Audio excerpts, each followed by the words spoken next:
Hello, friends. This is Sam Cheney reporting for Weaponized News. Today's July 14th, 2026. Thank you for joining us on this Tuesday edition of Weaponized News. It's quite horrific. We're bombing Iran right now. They're bombing us back. They're bombing our bases in Bahrain, Jordan, all over the place. We got all these details for you and much more. Strait of Hormuz is blockaded once again. It's a disaster. I'm going to cover all those details for you. The ins and outs of Iran war on day one. Where are we at here? Day 136. 136th day of the Iran war. It only appears to be escalating. Looks like the Senate did block the NDAA for a minute here. We'll get to that reporting. We had a bunch of surveillance, police state news, scientific dictatorship news,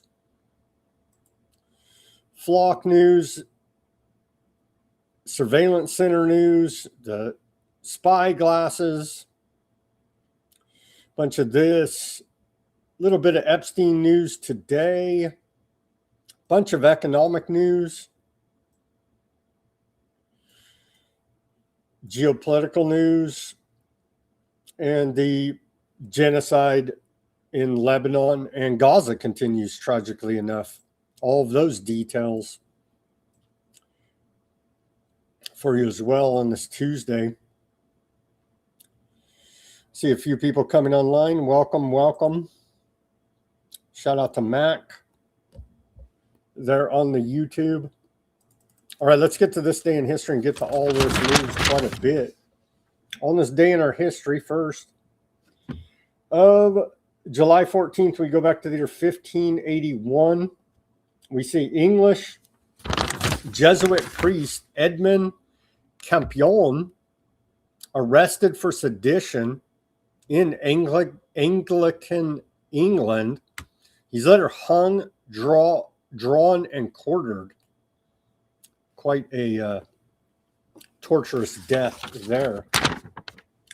On this day, 1789, the French Revolution begins with the storming of the Bastille prison in Paris, now celebrated as Bastille Day, France's national day. Happy Bastille Day, France. 1798. 1798, on this day, we saw the first direct U.S. federal tax on states enacted to finance military buildup. Dwellings, land, and slaves are subject to tariff. Also in 1798, we saw the U.S. Sedition Act prohibits any false, slanderous, and malicious writings about the government.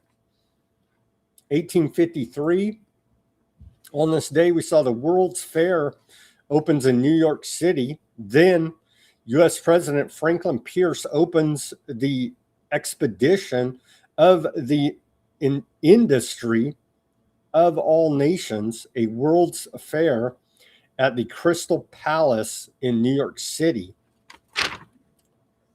On this day, 1864, gold is discovered in Helena, Montana. 1868, on this day, Alvin J. Fellows of New Haven, Connecticut, patents the tape measure.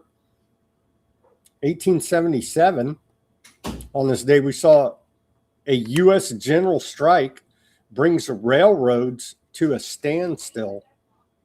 1914, on this day, we saw American engineer Robert Goddard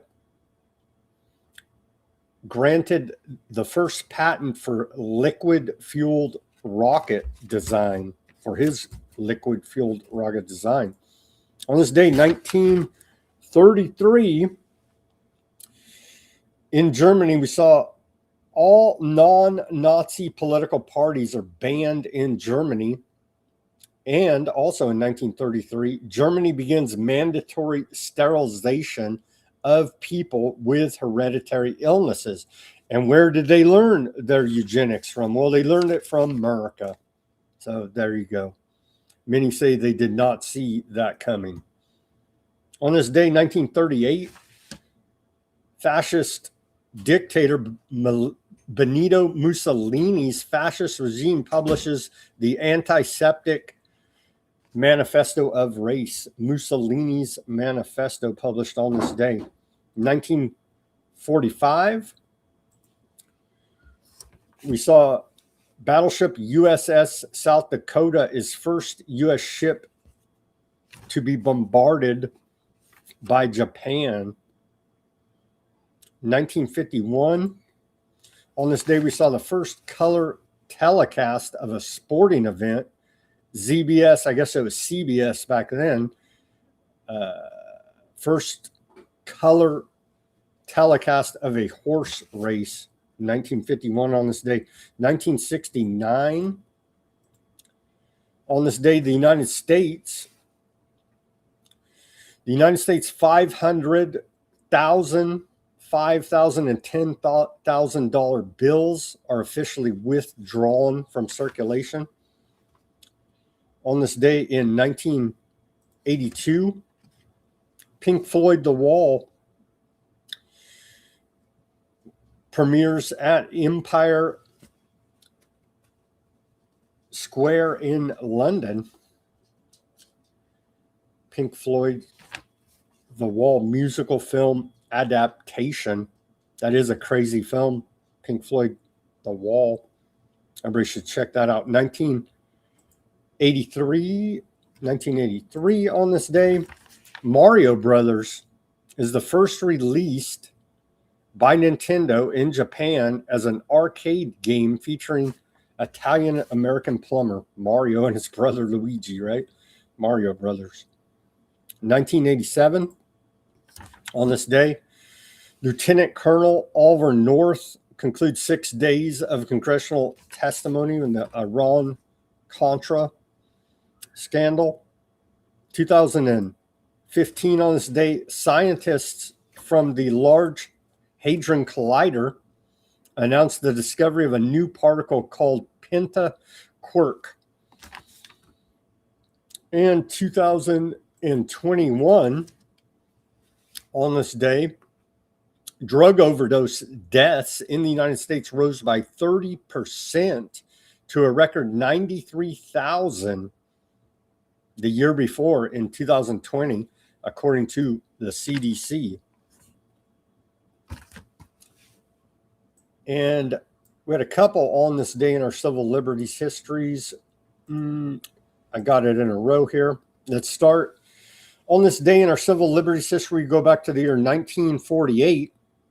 Segregationist Dixiecrats walk out of Democrat Party convention, create States' Rights Party. Segregationist Southerners, reacting to President Harry Truman's civil rights program, walked out of the Democrat Party convention on this day and founded an independent States' Rights Party dedicated to preserving racial segregation. On this day, 1957, we saw the Fund for the Republic to support studies of Cold War impact on civil liberties. The Fund for the Republic, established with a large grant from the Ford Foundation, announced on this day that it would commission studies of U.S. Cold War policies on individual freedom and traditional concepts of civil liberty. The study would focus on 3 issues: the impact of the draft, the effect of measures to control sedition and subversion, and the growth of government secrecy and counterintelligence agencies. On this day, 1970, in our civil liberties history, then President Richard Nixon approves Houston plan for violations of Americans' rights. President Nixon on this day approved the Houston Plan, a secret program that called for massive violations of civil liberties to combat what Nixon believed was a threat to law and order in the United States from anti-war activists and other radicals. Following the massive anti-war demonstrations in May 1970, which were marked by the fatal shootings of 4 demonstrators at Kent State University by Ohio National Guard on May 4th, 1970, Richard Nixon, president then, and his top aides believed that law and order was about to collapse in the United States. Consequently, on June 5th, 1970, he established a special interdepartmental committee on intelligence directed by White House aide Tom Charles Houston to develop a plan to disrupt radical activities. The Houston Plan, as it became known, called for illegal activities such as wiretapping, burglaries, and the kidnapping and secret deporting of radicals. After initially approving the plan, on this day, Nixon abruptly rescinded it on July 27, 1974. And then finally on this day in 1975, FBI director admits to history of illegal black bag burglary jobs. Law and order, trust the government. They're a pack of criminals. Who cares, right? They've weaponized the DOJ today and forever. Anyhow, in testimony before the Senate Church Committee on this day, FBI Director Clarence Kelly admitted to a history of FBI burglaries, which the Bureau called black bag jobs. FBI black bag jobs began around 1940. They were formally approved by the Eisenhower administration on March 8th, 1956, as part of the notorious COINTELPRO program. Director Kelly's statement was a rare and perhaps the first ever admission of wrongdoing by the FBI.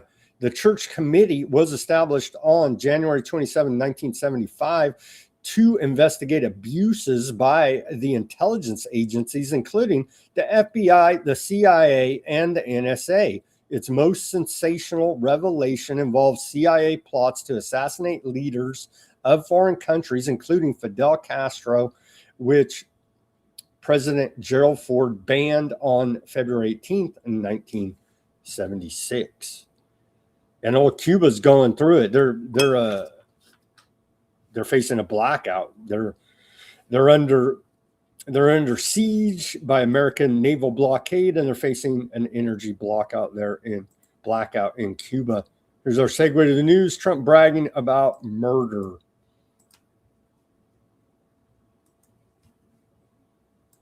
Probably a madman, but he was a general, and he had total control over the country. And I actually think the leaders of Iran were afraid of Soleimani. But I killed him. And, by the way, with him went a very bad person also. There's Trump openly bragging today that he's a murderer. Shout out to everybody coming online here now. I see a few people. Thank you for joining us on this Tuesday edition. So Iraq, how many Iraqis did we kill? Over 1 million Iraqis, right? Iraq's prime minister arrived at the White House. See if we could spy a Freemason handshake here.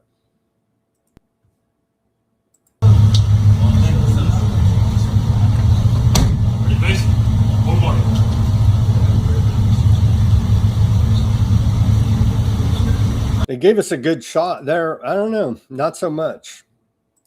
Not so much. So Iraqis, what the heck's this guy's name? Iraqi's Prime Minister Ali al-Zadi. He's at the White House. They're trying to, over there in Iraq, they're trying to do gun control essentially and bring in the firearms of all these militia groups that are there. It may just start a civil war in Iraq. And they probably would love that as well. At least America would. Let's see. Yeah, so there are little talks there back and forth. Trump acting like a fool as always. Iraqi dude, just like, yeah. I don't even know how Iraq president goes and visits America, honestly, after all the death and destruction we bestowed upon them for attacking us on 9/11. Wait a minute. They never even accused Iraq of attacking us on 9/11. They had weapons of mass destruction, just like Iran was going to nuke us in 2 weeks. All that turned out to be total lies. So I don't even know how an Iraqi can sit there with the U.S. president, honestly.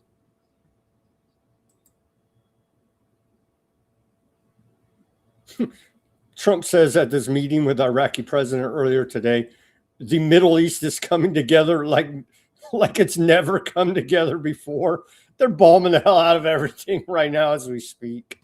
It's just like, what? They're pumping, they're getting desperate. Trump administration, they know they're losing public support, never-ending lies, propaganda. They're pumping the Q BS. Again, this is right from the White House, meme of the day.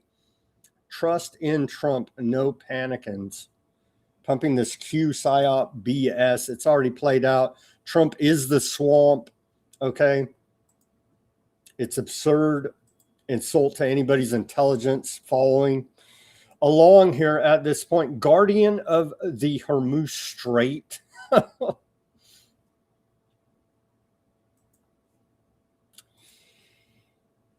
Oil is flowing like never before, Trump says, thanks to the awesome power of the U.S. military. He wrote a big old, Trump can't meme anymore. The right can't meme. I'm not even going to read you all this. Because it's flat out lies. Oil's not flowing. Okay? So his lies and propaganda are easily discredited here now. He doesn't care. He doesn't care. 6 days of U.S. strikes on Iran. At least 23 Iranians killed. 100 wounded. According to Iran. According to Iranian provincial officials and state media, here is what has been reported day by day. So we'll go back and start on the 9th, July 9th through the 10th. 14 Iranians killed, 78 wounded across 5 provinces in the opening wave of the most recent bombing campaign. We held off a day, gave them a break on July 11th. Then on July 12th, 1 Iranian killed, 2 wounded at Farur in Bandar. Iranian state media identified the man killed as Mahdavi, a telecommunications maintenance worker hit while on the job. The next day, July 13th, yesterday, 2 killed, 2 dead Iranians, 3 wounded at Khuzestan oil refining city near the Iraqi border. 1 killed, 7 wounded in Nain near Isfahan in central Iran. 1 killed and 2 wounded in Bandar Abbas, the main port on the Strait of Hormuz, and 1 killed and 4 wounded in Mahishar petroleum manufacturing facility. Now today, and it's ongoing, they're bombing them right now as this show's live. So this is the latest from earlier today. 4 wounded in Omidah in the southwest oil province. 3 killed in southeastern coastal province, Hormuz. And so, and we're bombing them right now. That's just the latest update as it develops here. So I do believe we'll be reporting tomorrow about a lot more dead Iranians. Kish Island Water and Electricity Company says U.S. strikes targeted water and power infrastructure on Iran's Kish Island. Target, again, blowing up civilian infrastructure like water and power infrastructure is a war crime. The IRGC says it struck U.S. airbase in Jordan. It said it targeted key facilities and U.S. personnel at an airbase in Jordan with ballistic missiles early this morning during the latest phase of its Nassar 2 operation. That's what the IRGC is calling retaliation here now against the American attacks. The IRGC said that the base had been used to launch attacks against Iran. It also claimed the same facility supported U.S. operations that killed 186 school children and teachers in Menab during the first day of the latest attacks. Yeah, they're bombing the hell out of our bases there. We have video of it. You can't really see much. It's at night. There's a bunch of explosions going off. This report, Iran hit Bahrain with intense attacks tonight. Multiple air defense missiles reportedly malfunctioned during interception. It looks like I guess we'll show you this one. It just looks like a giant fireworks show. Not much to see, but yeah. That's in Bahrain. Iran's IRGC Navy and Air Force, which we destroyed multiple times, according to Trump, announced it fully destroyed weapons and parts storage facilities at the Sheikh Issa base in Bahrain and an MQ-9 drone deployment ramp at the Al Salem base in Kuwait. So what they've attacked our bases in Bahrain, Kuwait, and Jordan so far, destroying multiple drones. The IRGC warns that as long as the U.S. continues its malicious activities in the region, not a single drop of oil and gas will be exported from the region, adding that continued U.S. aggression will only delay the reopening of the Strait of Hormuz. As we continue to report, this whole thing's designed to create a worldwide energy crisis, worldwide famine. Iran has launched the largest attack on Bahrain of the war. This is the Hormuz letter I'm reporting out of here now. According to them, Iran's launched the largest attack on Bahrain of the war with over 30 missiles targeting U.S. assets, including missiles carrying a cluster munitions warhead. Continuous and heavy explosions reported across Bahrain, with residents reporting window shaking. This follows attacks on Kuwait earlier in the day. But what was that idiot thing? Oh, Trump said the Middle East is coming together like it's never come together before. Earlier today with the Iraqi president. Trump threatens to plunge Iran into darkness. Let's play this clip. This is straight up war crimes. He needs to be impeached and removed. Okay? 25th Amendment his ass. We're going to hit him very hard the night after. And then next week it gets really bad for them because next week comes the power plants. Next week comes the bridges. We're going to knock out all their power plants. We're going to knock out all their bridges unless they get to the table and negotiate. Oh, that's a good negotiating tactic. We're going to blow up your civilian infrastructure. Come and make a deal. He's bragging about committing war crimes on the war channel Fox News. He needs to be impeached now.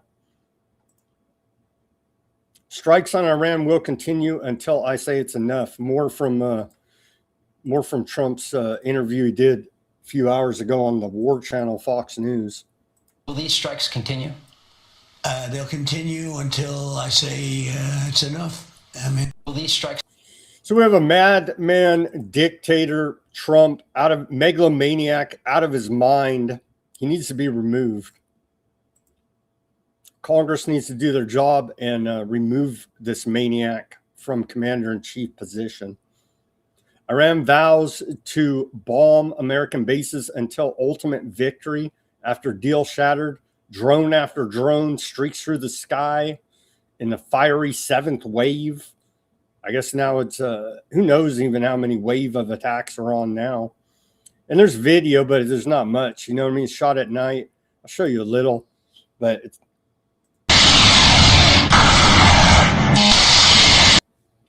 so massive retaliation campaign by Iran.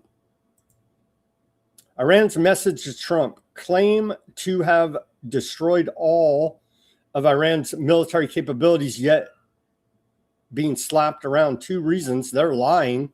Iran blessed by Jesus. Let's read the latest message they slapped on the side of a missile here out of Iran. Both sides love doing this. Our side, America, we love signing the missiles. I don't know what that depravity is about, but you see them signing the missiles all the time. So Iran stuck this sticker on the side of a missile. It says, if they claim to have destroyed all or most of Iran's military capability, yet they are still being slapped around by Iran, there are two reasons. First, they are lying. Second, the prayers and blessings of the prophets Moses, Jesus, David, and Solomon stand behind the monolithic nation of Iran. They even threw Jesus in there as the prophet for good measure. How you like that, Christian Zionists?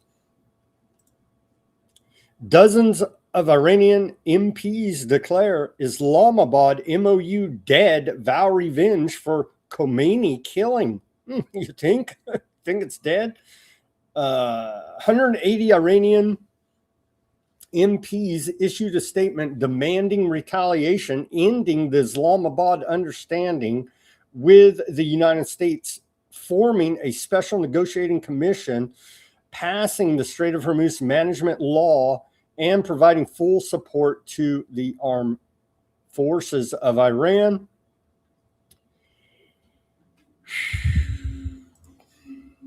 U.S. Central Command says at 3 p.m. Eastern Time today, U.S. Central Command forces began launching an additional round of strikes against Iran to continue degrading Iranian capabilities used to attack commercial shipping in the Strait of Hormuz. The strikes are taking place as American forces prepare to resume the naval blockade against Iranian ports and coastal areas. The blockade goes into effect at 4 p.m.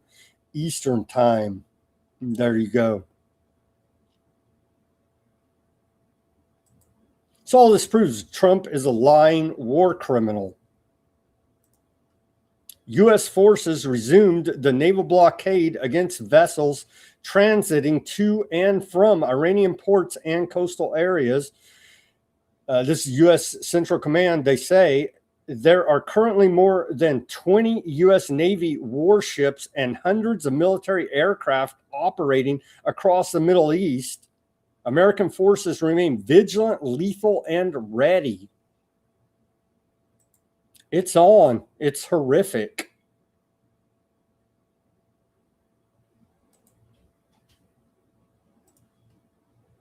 Lindsey Graham's sister, Darlene Graham, has officially been sworn in to take her brother's place as U.S. Senator for the great state of South Carolina. She is expected to support Section 219 of the NDAA, which would merge United States military with Aardvark military. Some good news for a second here on that front. Antiwar.com reports Senate Democrats block advancement of $1.1 trillion NDAA over Iran war. A procedural vote to advance the bill fell well short of the 60 votes it needed. Senate Democrats earlier today blocked the advancement of the 2027 NDAA, citing President Trump's war with Iran, which continues to rage following the collapse of the U.S. MOU. The NDAA would provide the Pentagon with over $1.1 trillion in funding as part of the White House's plan for a $1.5 trillion military budget for fiscal year 2027, a nearly 50% increase from this year. A procedural vote of 50 to 46 fell well short of the 60 votes that it needed to advance the NDAA. Every Democrat except two who weren't present for the vote, Fetterman and Padilla, voted against advancing the sprawling military spending bill.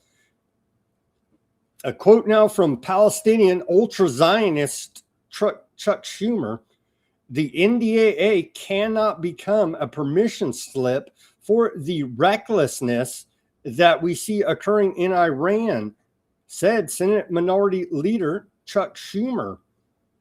According to Politico, Donald Trump does not get to drag the American people deeper into a war he cannot explain and does not know how to end, and then demand Congress look the other way.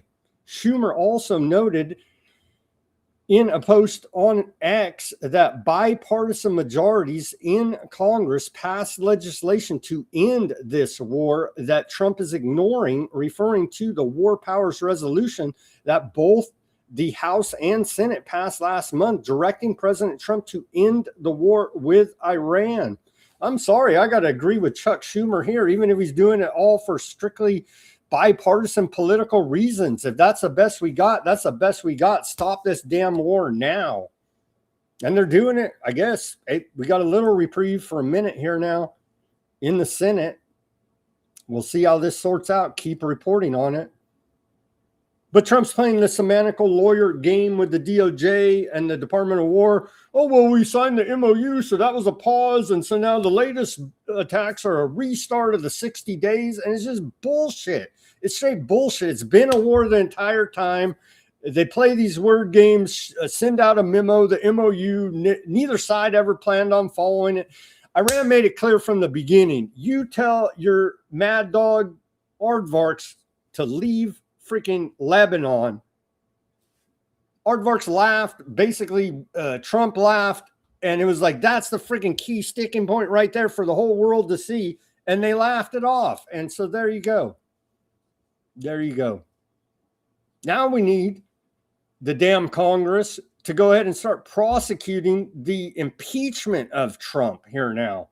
I guess it needs to start in the House and then go to the Senate for his trial.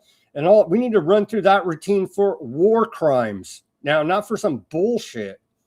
Of course, that'll never happen because the entire Congress is complicit in all of this. We'll get to more of this reporting in the geopolitical section of the show.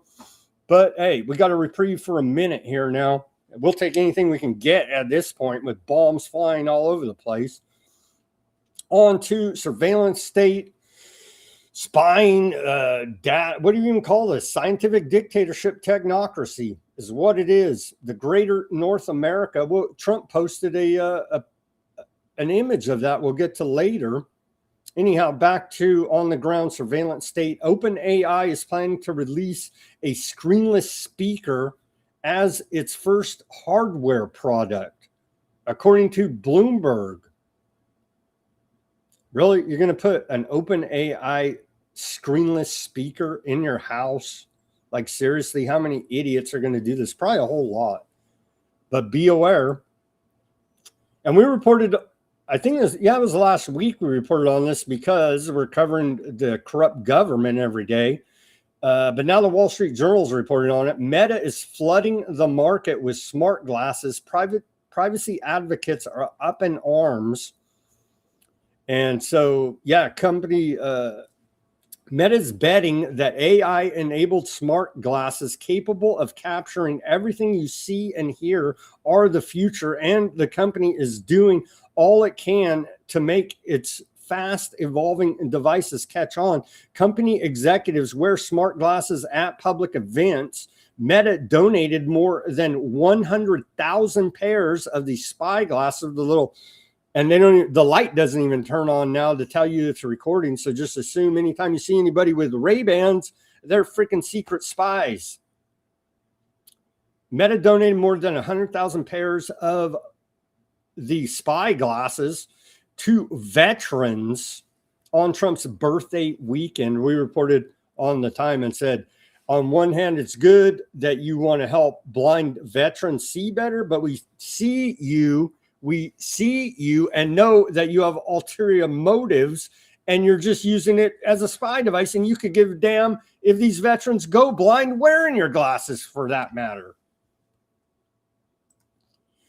Meta used AI to target workers with medical conditions for layoffs. According to a new lawsuit, 26 former Meta employees are suing, accusing the company of using AI that disproportionately targeted people with disabilities or workers who took medical leave in selecting people for mass layoffs.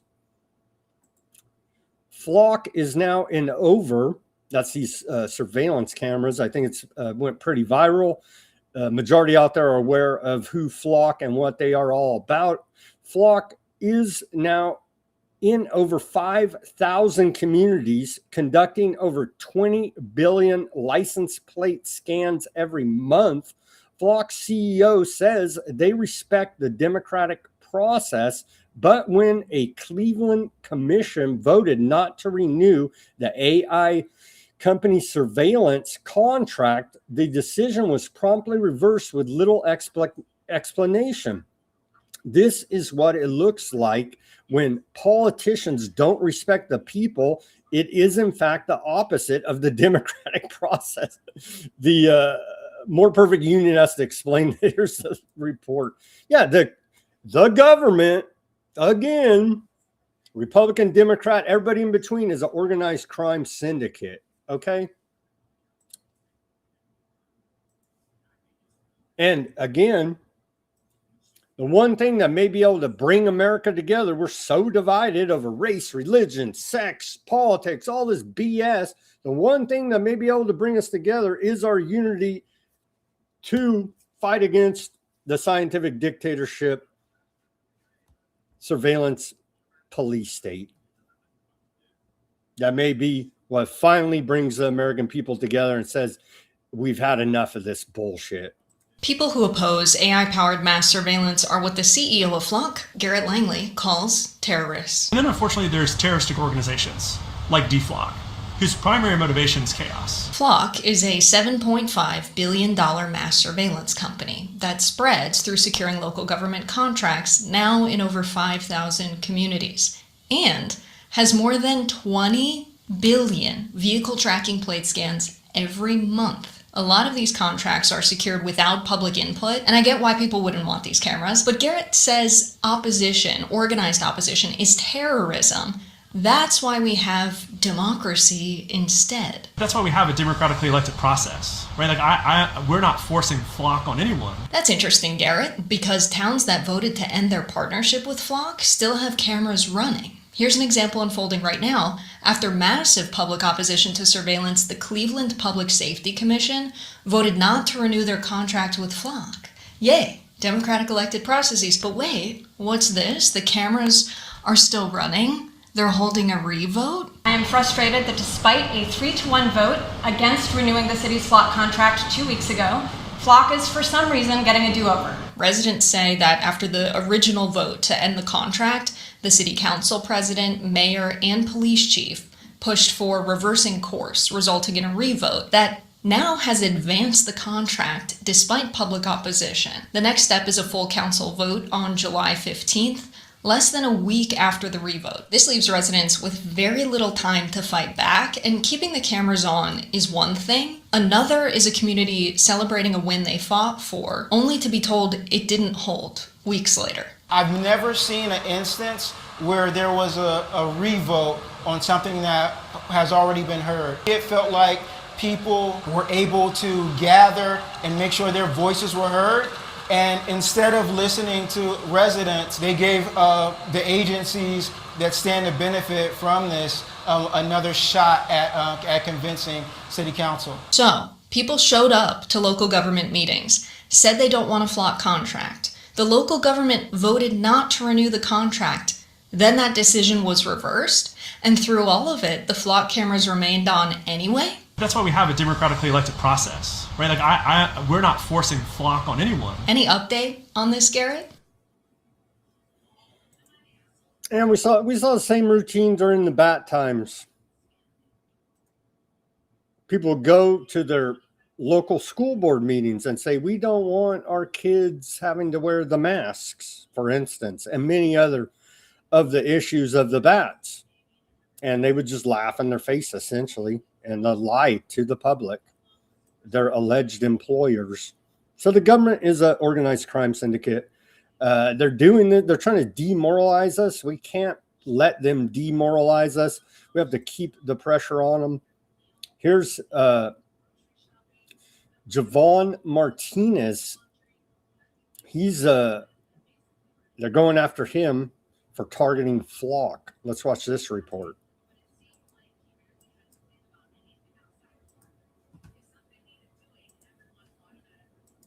After a bizarre scene in court today, a judge says she will issue an arrest warrant for the man accused of vandalizing license plate readers in Rio Rancho, but he says he has no intention to stop his actions.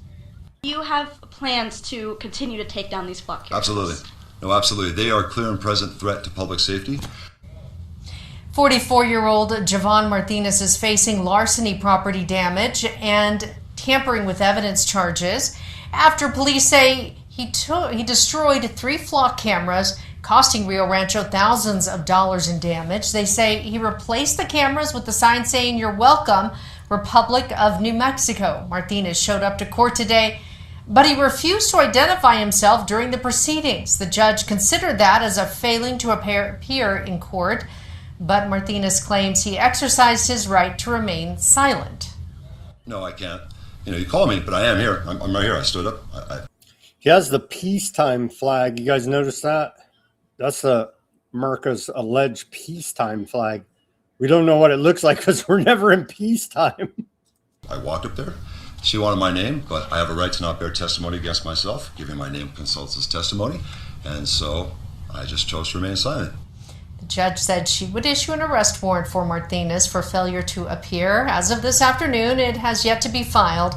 After the hearing, Martinez filed affidavits from witnesses saying he did show up for the hearing.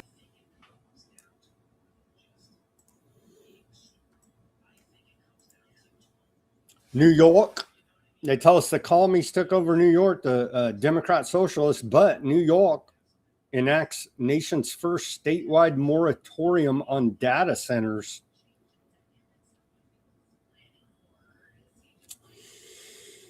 Governor Holschool signs an executive order pausing the construction of the largest data centers for 1 year while the state assesses their effects on the environment and energy use. Well, they need to get a bunch of payoffs, and then after that 1 year moratorium's up, it's up and running, but they got to get all the payoffs. We'll see. But good there for New York. E. Jean Carroll receives $5.63 million owed by Trump in sex abuse case, report out of Reuters. So Trump did pay her. He was forced to by the court.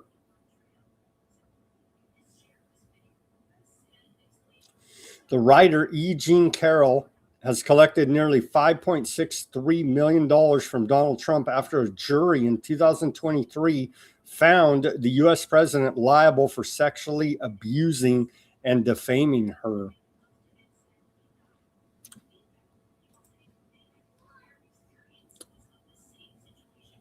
The Democrats say, and it's true, but they did the same thing. So I don't think Democrats are going to come save us or something, but they're pointing out the obvious here now.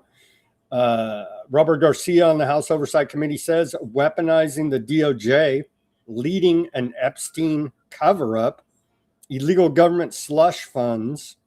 The Senate must vote no on confirming Todd Blanche as Attorney General. And sad to say, I got to agree with the Democrats here. Trump's personal attorney, Todd Blanche, is corrupt as the day is long, continuing the Epstein files cover-up.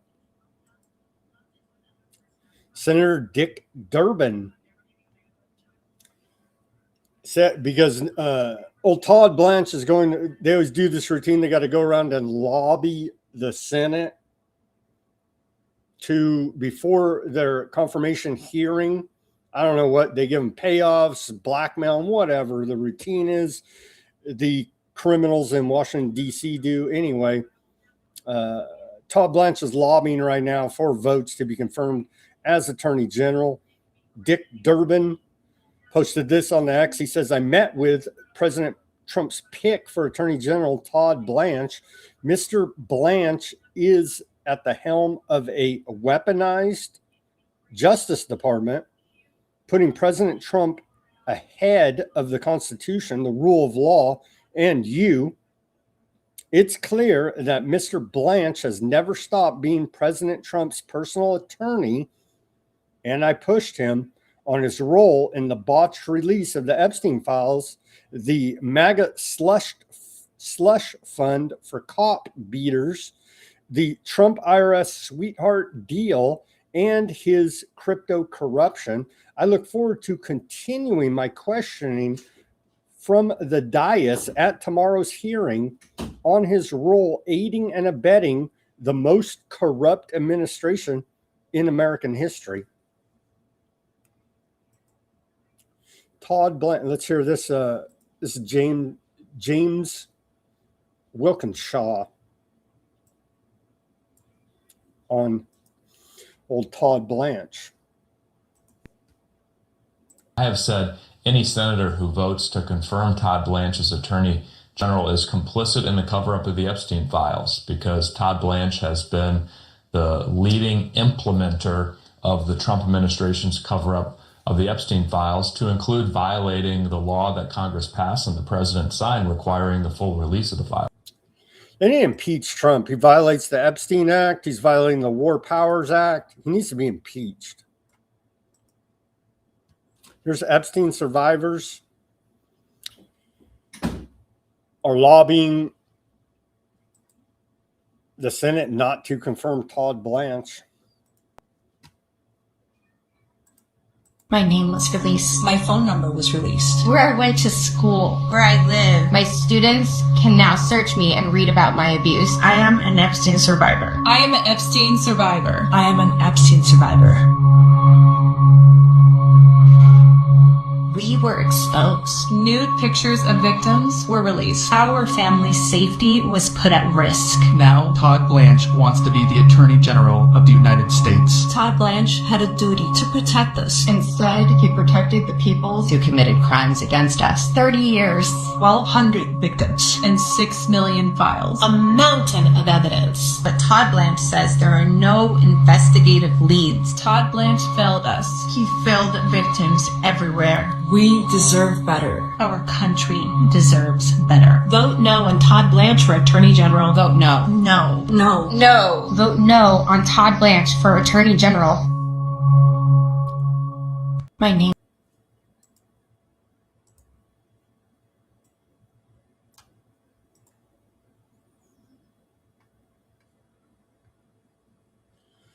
Report out of ZBS News how Jeffrey Epstein parlayed his elite network into a $25 million payday when elite Swiss banker Ariana de Rothschild sought to extract her company from the teeth of a federal investigation into its role in helping high-end customers hide potentially billions from the IRS. Documents show she turned to an unexpected American businessman for help, Jeffrey Epstein. Really?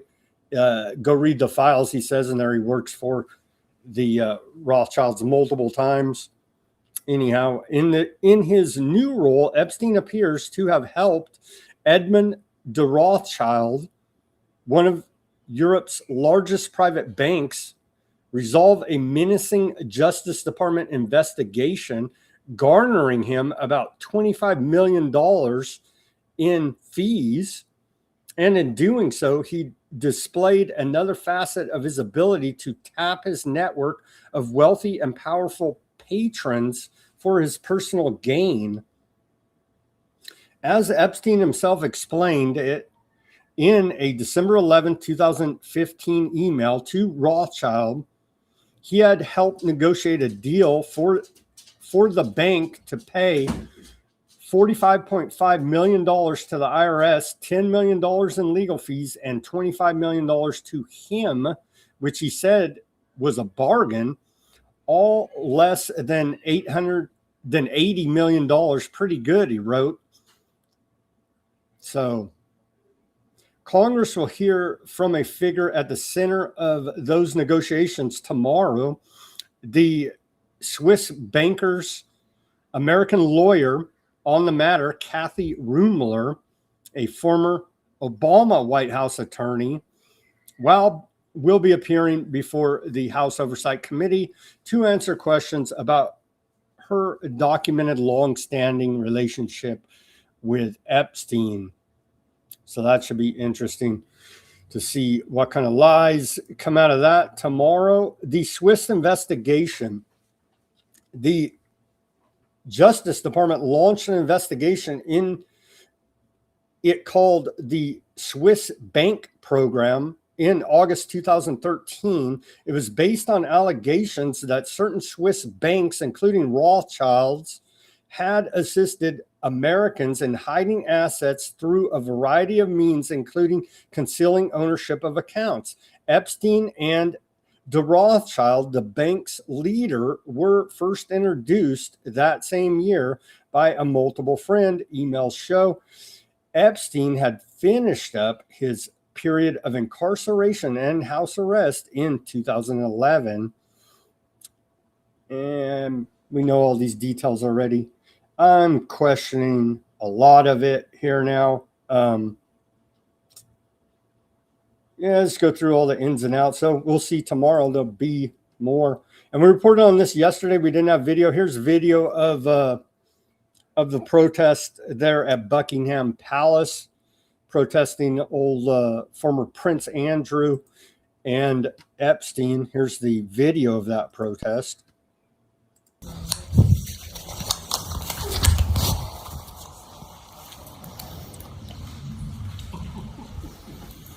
What did you know?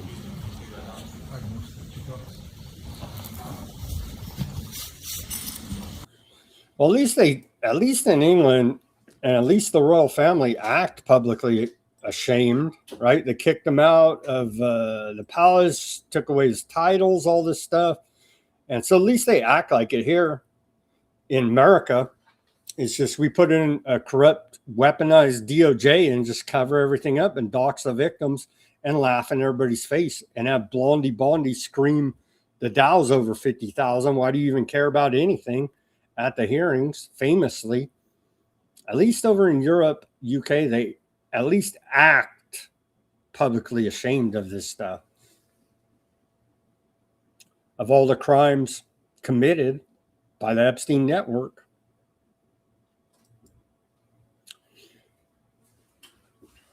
So we're not getting mass deportations from the Trump administration, but ICE is shooting legal immigrants. So I guess we get something, right?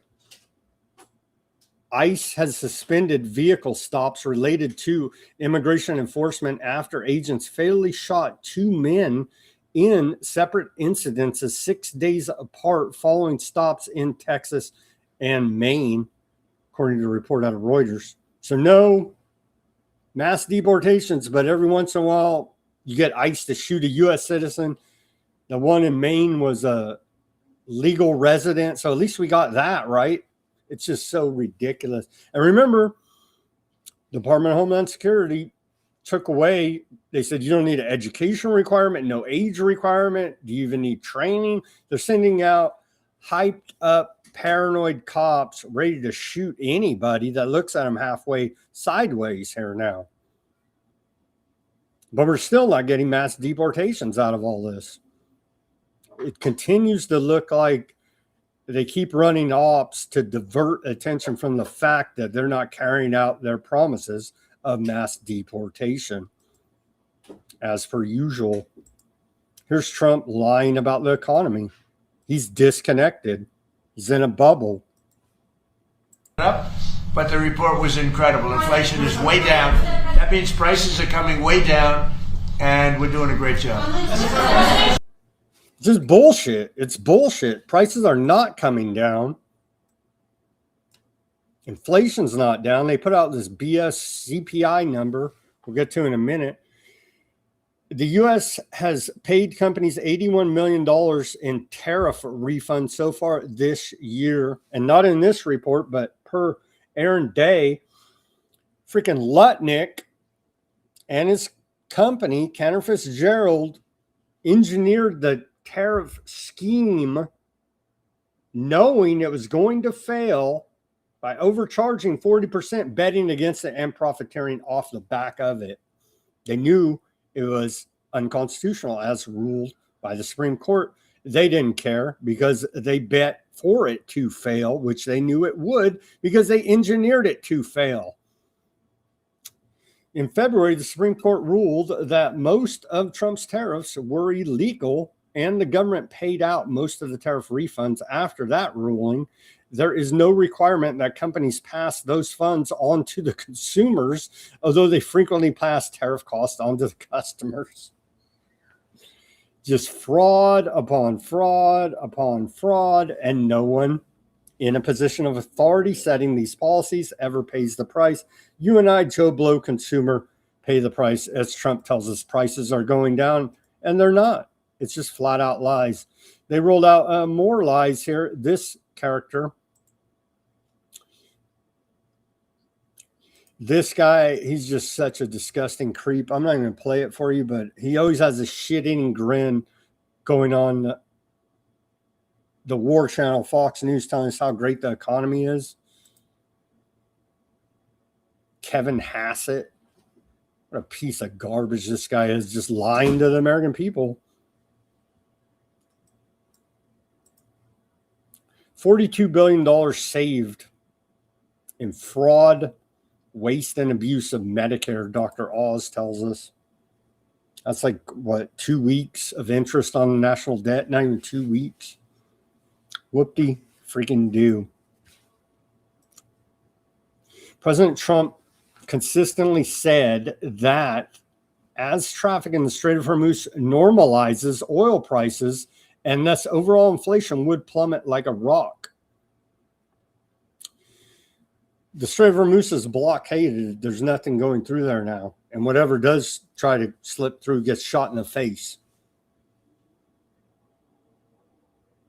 The president's broader economic agenda, moreover, continues to pay off with lower, the best they got is lower drug prescription prices. Healthcare, car, and insurance costs, along with higher real wages for everyday Americans. They're lying. It's self-evident. The Pentagon has failed the last 8 audits. Military contractors spent $43 million in the last election. Trump's sons own drone companies getting military contracts. Members of Congress own and trade military stocks, in case you're wondering why the military budget always goes up. And here's Christian Zionist piece of trash, Speaker of the House, Mike Johnson. There's been a lot of discussion about what's going to be included in this reconciliation bill. Can you walk through how important and how imminent it is that the Pentagon needs additional funding and what that number precisely is going to be in the bill? The question was, can you list the specifics of what the request is for the Pentagon? We've seen it's over $350 billion as a request. And some of this is transformational kind of funding that will help us change the dynamic of the Department of War and make it more efficient and effective. It's already the greatest fighting force on the planet, not even close. But there are some ideas, a real vision on how to improve that even further, to bolster that. You've heard the president talk about how he wants to effectively double the funding for national defense. Look, we live in dangerous times. We're fighting communism on our own shores, and we're fighting evil terrorists and tyrants around the world. We're fighting terrorists and commies, so we got to let these assholes steal everything. You see? Amazon has laid off over 30,000 workers since October. The company is also committed to about $20 or $200 billion in AI infrastructure spending this year. IBM. Remember how is IBM even a company? I thought we hate the Nazis and all this and you're antiseptic and all this bullshit. IBM put the tattoo to count up the aardvarks that in the concentration camps. Who's it? Edmund Black, IBM and the Holocaust, I believe is his book. Everybody should go look that up. IBM stock craters 25%, the worst day on record after company issues second quarter earnings warning. Here's a little chart. You could see $68 billion wiped off IBM on its worst day ever. Computing giant suffers record share slump as AI boom eats into Silicon Valley's giant bottom lines. You can see right here, literally fell off a cliff. Boom.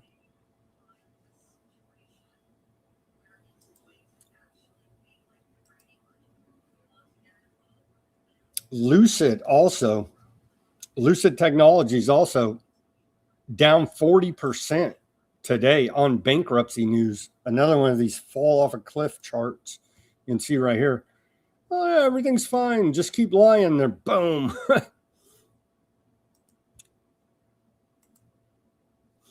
Trump paid $2 million by South Korean company facing trade investigation.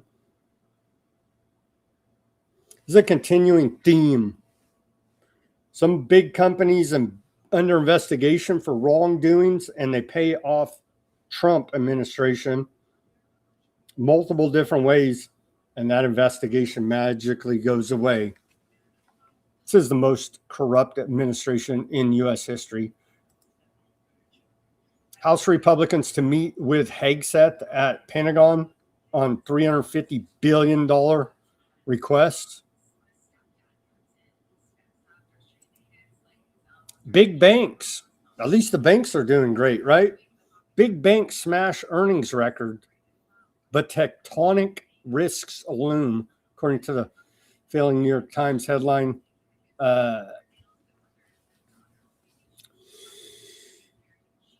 Earlier today, amid the latest flare-up, they call it the latest flare-up in the war with Iran, the 5 largest banks in the United States reported a collective $49 billion in profit in the second quarter, smashing records and exceeding analysts' predictions. Again, if it was trust in Trump, the Patriots in charge, all this bullshit, then Trump would arrest the head of all these banks and the Federal Reserve for that matter. But start with the commercial banks and work your way up to the Federal Reserve. That has not happened, will not happen ever, because he's part of the same corrupt system and loves lying, cheating, and stealing from the American people, a la the big banks with a record collective $49 billion in profits last quarter. Department of War issues final fiscal year 2026 AP Fit Awards, surpassing $2 billion milestone and debuting software capabilities. Department of War put out this press release earlier today. The Department of War today announced a new round of awards under the Accelerate the Procurement and Fielding of Initiative Technologies APFIT program, marking a major milestone as the program surpassed $2 billion in total awards since its inception. The latest cohort builds on APFIT's proven track record of rapidly transitioning cutting-edge technologies into operational use, delivering over 100 unique capabilities to date to the warfighter at speed and scale. So they claim here now. And they go through a bunch of the awards to all the military industrial complex, profiteering handsomely now. Let's see, how much more do I got? Let me, I'll blast through this economic section and we'll take our commercial break. According to Interactive Advertising Bureau, the U.S. digital economy has reached $4.9 trillion, accounting for 18% of GDP and supporting 28.4 million jobs.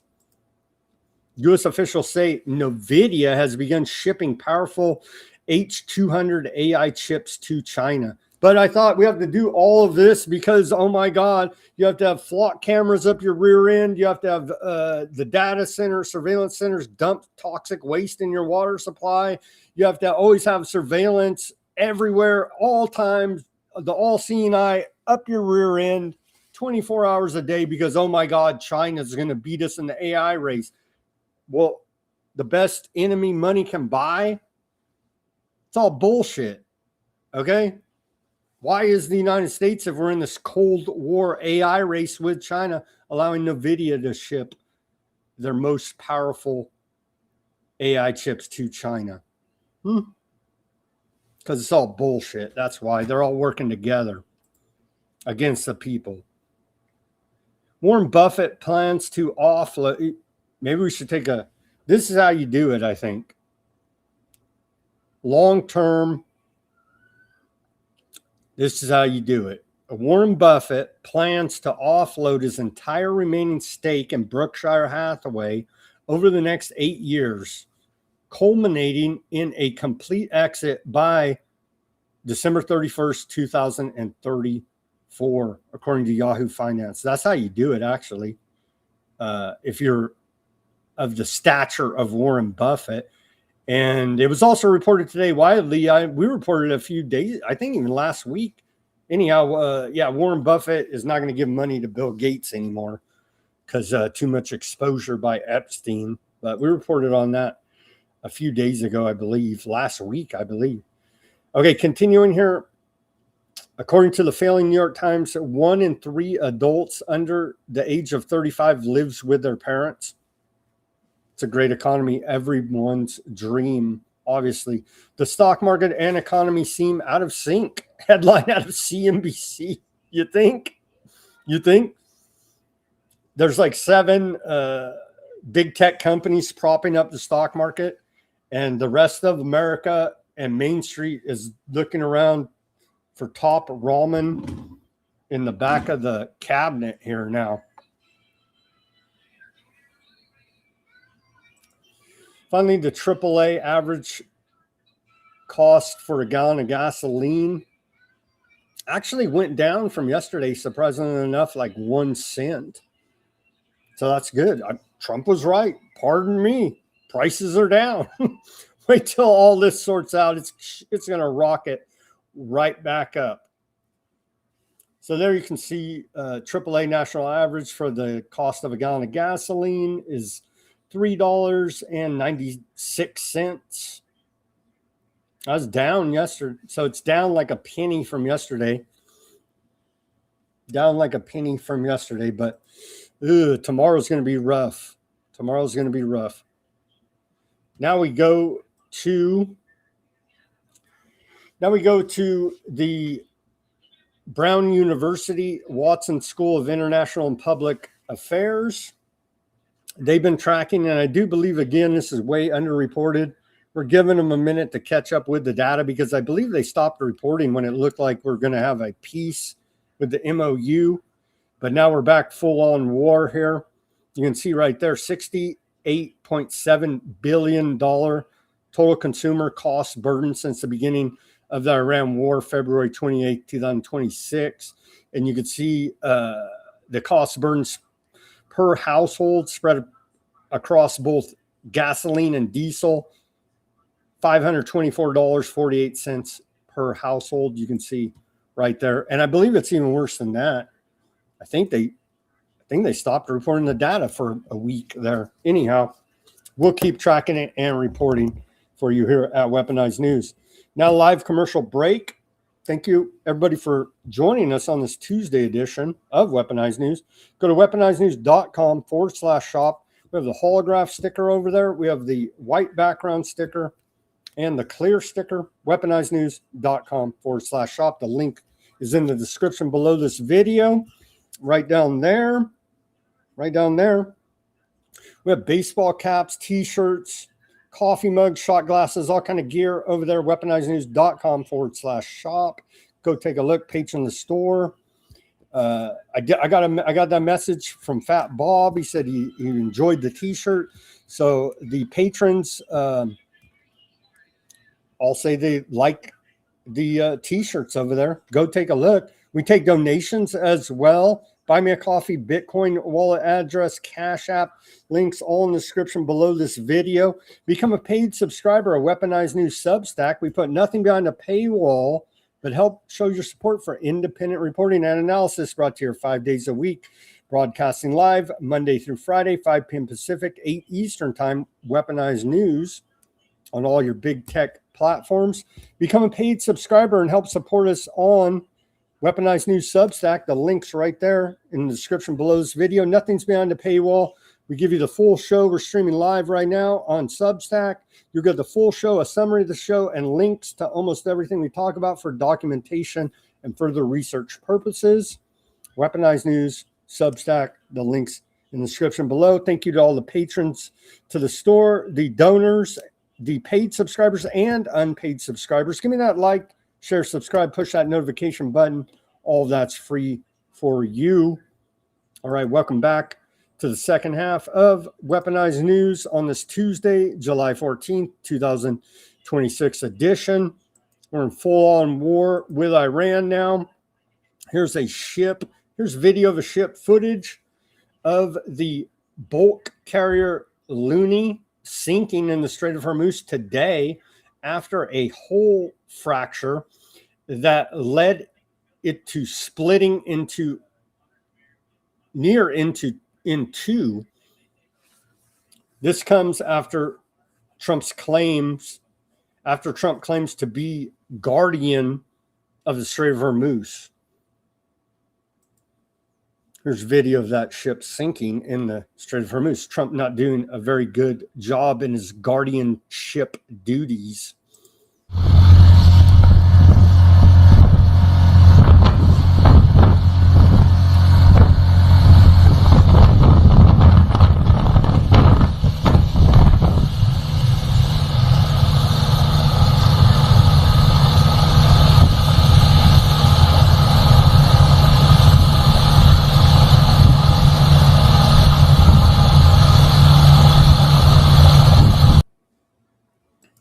Yep, they sunk that sucker.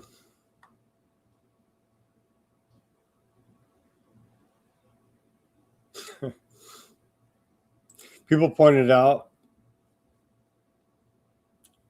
as it's sinking, you could see written there, safety first. Oh, man. Persian Gulf Strait Authority, that's the Iranian side, right?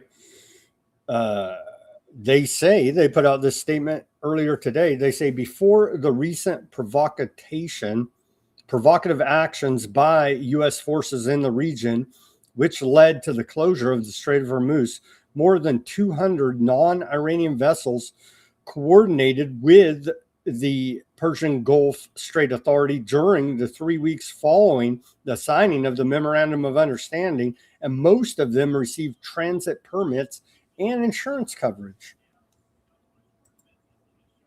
Iran secures $5 billion windfall following short-lived MOU with America. Iran generated nearly $5 billion in oil revenue within just 22 days following the signing of the MOU with Washington on June 17th, according to a report by the Aardvark Institute for National Security of America. The analysis revealed that Iran earned 47% more in under 3 weeks than it typically averages during a full month of exports prior to the Iran war. Khomeini's still in charge. The Strait of Hormuz is still closed, and Iran's making billions of dollars on oil revenue. Hashtag winning. Should we even give them a golf class? They get like a, can't even hear it because it's complete and utter failure by Trump. The findings published last week indicate that once the U.S. lifted its naval blockade last month, the Iranian government rushed to export its oil at the first opportunity. Shipping data shows that Iran successfully offloaded 55 million barrels of crude by early July, aided by U.S. waivers that allowed the sale of petroleum at standard market prices rather than the discounted rates usually required to bypass sanctions. The economic surge coincides with reports of significant disruption to broader maritime commerce, while global transit through the Strait of Hormuz plummeted to less than 1/3 of normal volumes. Iran allegedly utilized the period to impose transit fees of up to $2 million per vessel on foreign tankers. These unauthorized checkpoints generated an additional $300 million for Tehran, even as Trump announced that the United States would reimpose its naval blockade and a 20% transit toll on shipping effective today. And now Trump's backpedaled on the 20% transit toll, but that's what he had said yesterday. And so, see, it's hard to buy. They're not all working together. We're sending these AI chips to China. We got to do everything. You have no rights because China AI. Well, you have to go die over in West Asia because Iran's going to nuke us in 2 weeks. But bro, look, you just funded the freaking Iranian war machine. You see what I'm saying here? It's not adding up that these guys are really our enemy. And they're not all at the very top level working together and laughing at the rest of us out here. China urges U.S. Iran to restore safe passage through the Strait of Hormuz. China said earlier today it's urging the United States and Iran to restore safe navigation through the Strait of Hormuz as tensions between the two countries flared again. Yeah, we're bombing the hell out of each other right now. It's estimated 20% of world oil traffic goes through that Strait of Hormuz, and all these other material inputs into big tech manufacturing, agriculture, basically every significant industry inputs to said industry. About 20% estimated run through that Strait of Hormuz, now blockaded. And after all that, we did have a request a few days ago from Fat Bob. Where are all the Lego videos? Iran brought back a Lego video. This one, clowning old Larry Loomer and Lindsey Graham. Let's watch a recent Iran Lego video.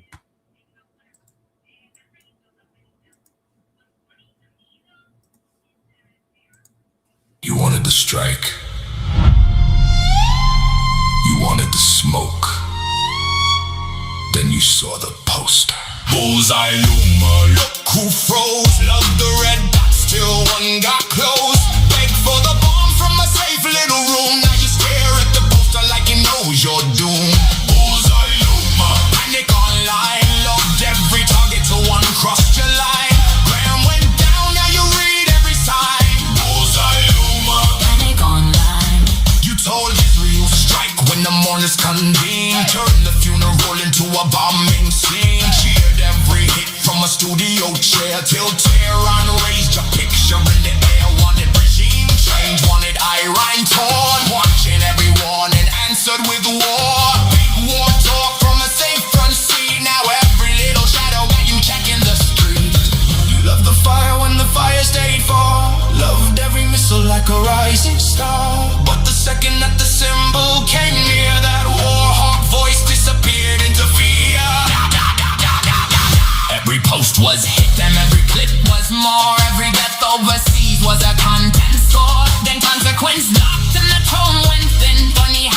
it changes when your name gets in. Now it's Russia, now Iran, now investigate fast. Suddenly every threat comes back from the past. You sold paranoia, made panic your trade. Now you're trapped in the fear that your own mouth made. You built your brand, putting names on blast. Calling for purges, demanding them fast. Now one printed image got you losing your nerve. You ordered the heat, now you hate what they serve. Secret defense. You wanted war. Now you fear the poster.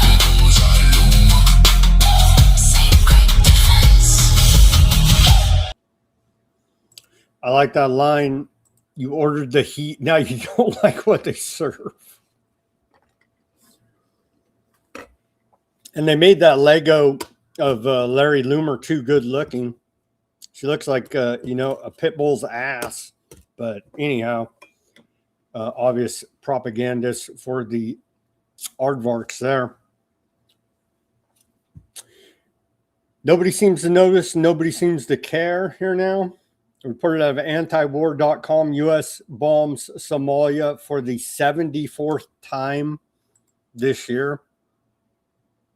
For the 74th time this year, U.S. African Command announced earlier today that its forces launched an airstrike in Somalia yesterday.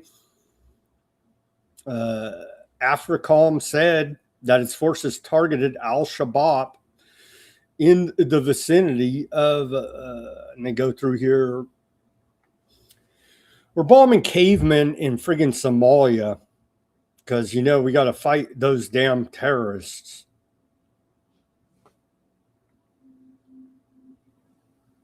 '74th U.S. airstrike in Somalia this year, according to AFRICOM. It's a pretty heavy bombing campaign. Last year in 2025, according to AFRICOM, nobody seemed to notice, nobody seemed to care. We bombed Somalia 124 times. Literally bombing the rubble of cavemen. Death toll from Venezuela quake rises to 4,734 dead Venezuelans that are now, tragically enough, after those two major earthquakes from last week. They're still digging bodies out of the rubble there, tragically enough. Here's the post I talked about a little bit earlier. Trump posted this on his Truth Social. You could see the map. That is the greater North America, i.e. the technate, i.e. technocracy, i.e. our section of one world government, the greater North America project right there on the map. You can see it right here.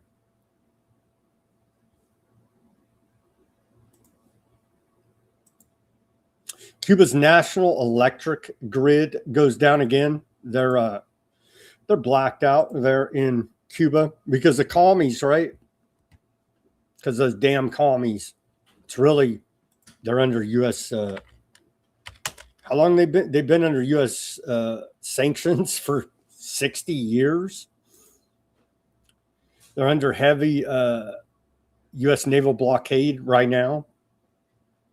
U.S. Southern Command is they're helping with humanitarian aid there, the Venezuelans. At least maybe doing something to help somebody instead of just killing everybody.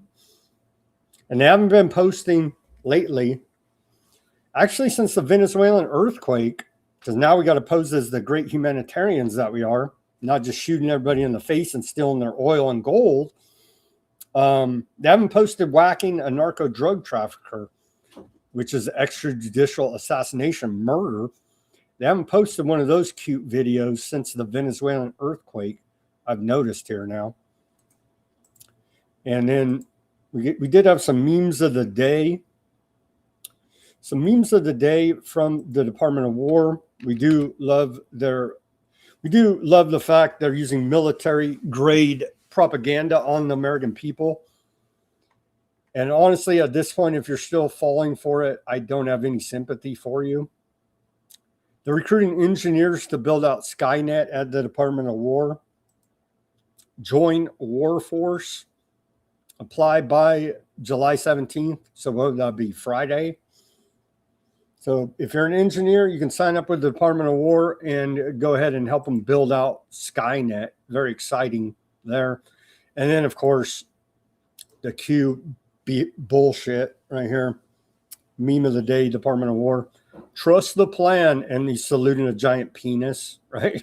I guess he's saluting Trump over there. But yeah, just the absurdity of it. Trust the plan. They're really still running with this Q psyop bullshit.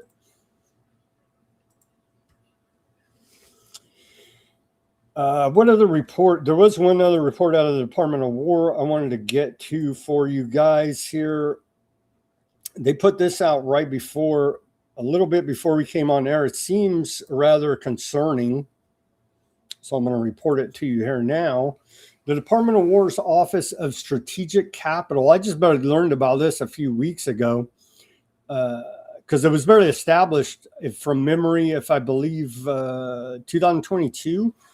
The Department of War's Office of Strategic Capital announced today that the National Security Fund Finance NSFF program, a new initiative made possible through funding provided by President Trump's One Big Beautiful Bill Act to strengthen Americans' critical mineral supply by partnering with private capital.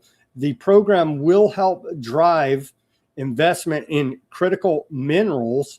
What's it called again? A merger of government and corporate interests? Oh, fascism. Oh, okay. By partnering with private capital, the program will help drive investment in critical minerals and materials that are essential to restoring domestic production, strengthening the American industrial base, and addressing critical supply chain vulnerabilities. The notice of funding opportunity will be released soon. The application link, and I'll link to all this. Anytime they start talking national security, you should be alarm bells should be going off right there. The Office of Strategic Capital, OSC, announces the National Security Fund Finance Program. Red alert, red alert, red alert. They're getting ready to steal a bunch and do a bunch of tyranny on us, all in the name of national security here. Now, I'll link to all this again at Weaponized News Substack. And they haven't quite released all the details yet. But again, the merger of corporate and government interests, i.e. fascism there, anything for national security because the commies are going to get us. Okay, Ukraine, Russia's going hot and heavy.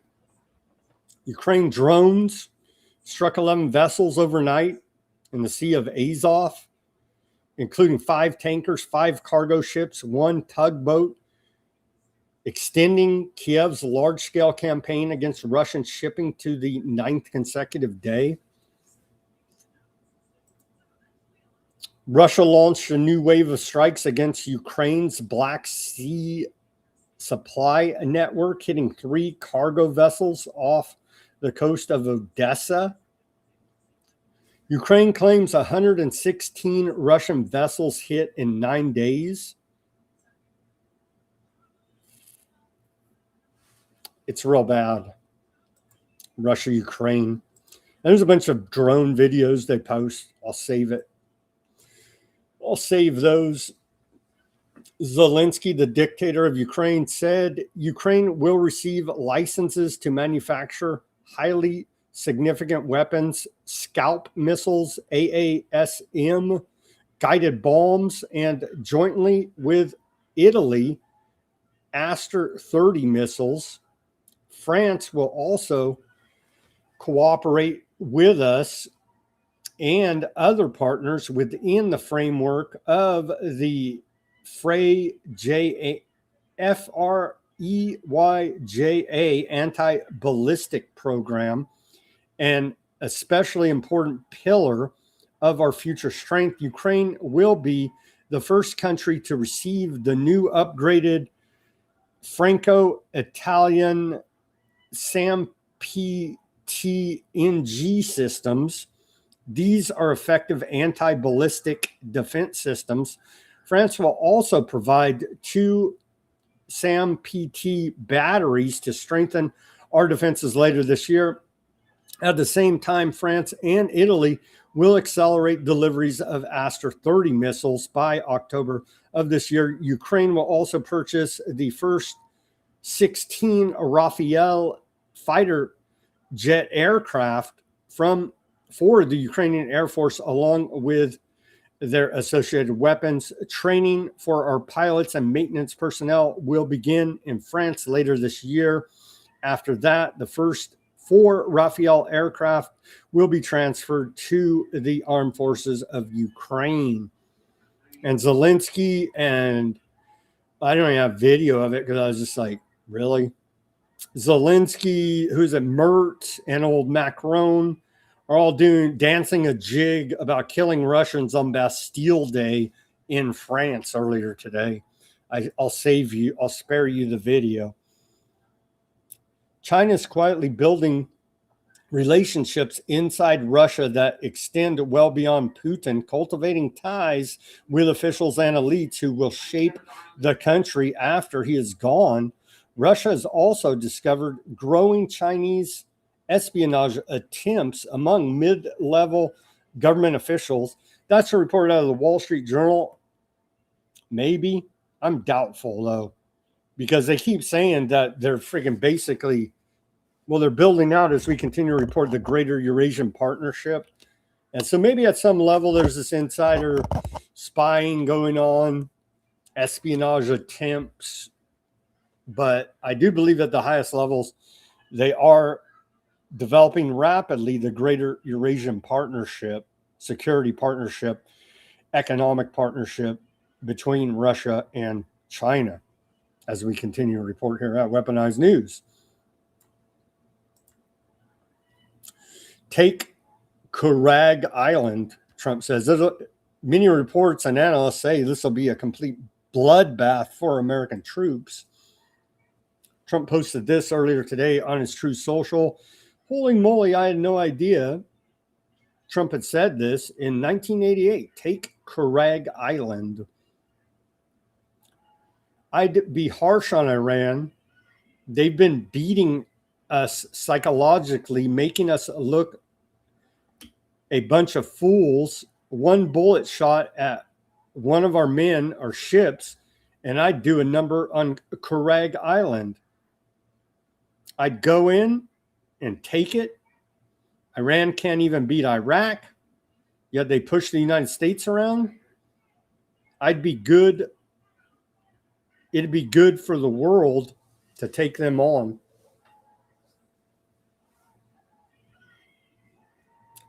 Well, Trump's getting his wish, and they're, pushing us around too. And America couldn't even beat the freaking towelhead Afghanis there, the Taliban, right? The cavemen from Afghanistan. More of these questionable U.S. media reports now. Yesterday reported from the failing New York Times that Iran had detained old former President Ahmadinejad because it was alleged he was being recruited by Aardvark land. Turns out former Iranian President Ahmadinejad seen at Khomeini Memorial a day after the New York Times report alleged he was working for Aardvark land and was under house arrest. We're getting some questionable reports there out of fake news U.S. media. Here he is. Looks like Iran's all pissed that he's an Aardvark spy. I mean, come on. We'll keep following it, though, as it develops here. Railway crews restore critical bridge damaged in recent U.S. strikes in the last 24 hours. They do. Iranians work hard. We go blow their stuff up, and they're out there in a couple hours working on repairing it. And so the structure identified as the Aktapku Khan Railway Bridge in the Golestan province serves as a vital link in the interior corridor, or in the international corridor connecting China and Russia to Iran via Turkmenistan and Kazakhstan. According to WANA news agency, the restoration of the line marks a significant recovery for the trade route, which has seen increased freight activity following disruptions to maritime shipping. Iranian officials confirmed that technical teams completed the necessary repairs to the tracks with notable speed, ensuring that this strategic overland connection remains functional for regional commerce. And I believe we showed yesterday it blowing up, and here they are today.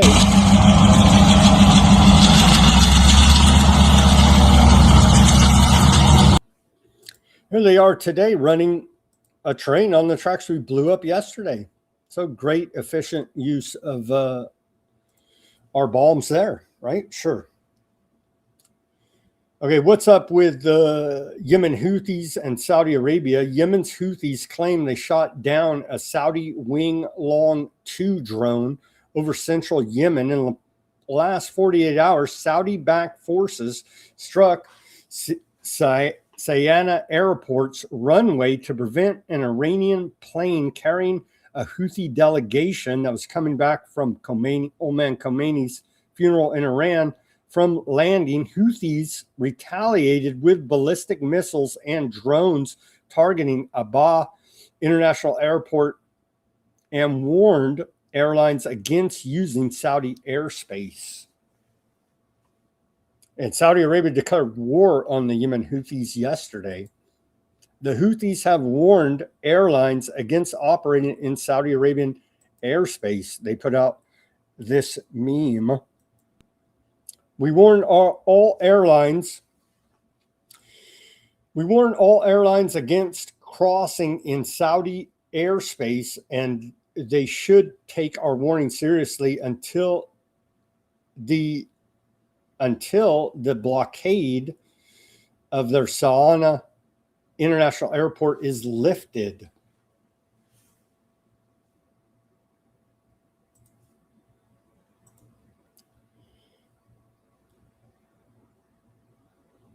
Trump does not want to negotiate with Iran anymore. Let's watch this short clip. Was he ever negotiating with Iran? I don't think he was, but. And I think they're the ones that are stopping a deal. So are you negotiating with the wrong people? Well, now I don't want to negotiate now. I said, let's not negotiate. 3 days ago, we had a deal. When was the last time you spoke with an Iranian official?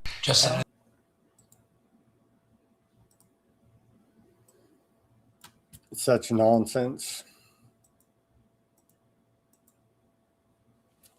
Straight up treason here for MAGA and Wave Your American Flag. Trump's former campaign manager, Brad Parscale, ran a $1.5 million per month Aardvark land funded influence campaign targeting young MAGA conservatives.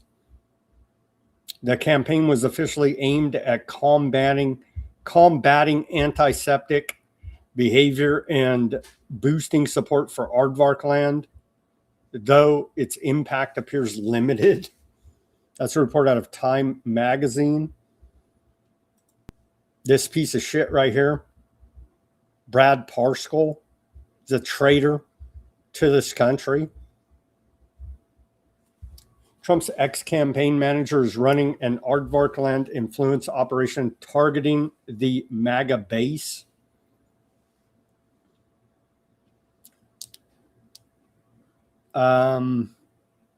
His firm Clock Tower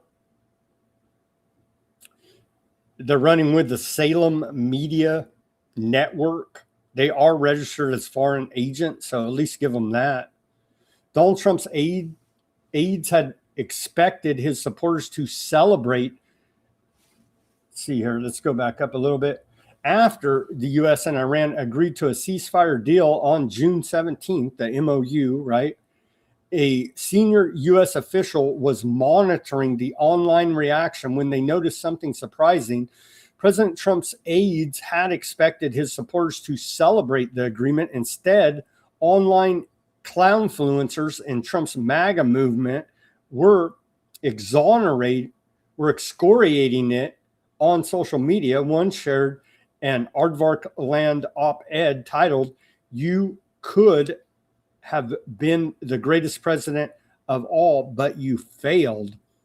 Several posted the same video of Qatar's prime minister appearing to snub Mr. Technocracy VP J.D. Vance in Aardvark Land, arguing it showed regional powers dismissing the Trump administration's naivete. Others accused Trump of surrendering before achieving his stated objective of eliminating Iran's nuclear program. Many of the posts appeared almost simultaneously with similarities in language and tone. Oh, almost like there's a campaign going on. The official began collecting screenshots and came to believe it wasn't a coincidence. Oh, you don't say. Tracing tweets by prominent members of the online right, clownfluencers, the official came to believe there was an unlikely figure at the center of all the criticism. Trump's former presidential campaign manager and digital guru, Brad Parscale. Last September, the global ad agency Havas hired Parscale's firm Clock Tower X to conduct a digital campaign on behalf of the state of Aardvark Land, according to Foreign Agents Registration Act FARA filings reviewed by Time magazine. Under the agreement, Parscale's operation would produce 100 original pieces of content each month, with at least 80% aimed at Gen Z audiences across TikTok, Instagram, YouTube, and podcast. In a service agreement draft included in the filing, Parscale also pledged to amplify the campaign across social media and through integration of narrative messaging into Salem Media Network properties and aligned distribution channels, referring to the Christian Conservative Broadcasting and Publishing Company, where he serves as Chief Strategy Officer. These Christian conservatives are straight up traitors to this country. Sorry to report to you here now. Parscale vowed the effort would produce at least 50 million digital impressions per month, as well as influence how AI tools such as OpenAI's ChatGPT, Anthropic's Claude, and Google's Gemini characterized Aardvark Land and the war. For all this, Aardvark Land agreed to pay Clock Tower $1.5 million per month. So it doesn't even cost that much to be a complete traitor to this country and support genocide and do military grade propaganda campaigns on MAGA supporters here now. Publicly, the campaign was framed as an effort to combat rising anti-Semitism online.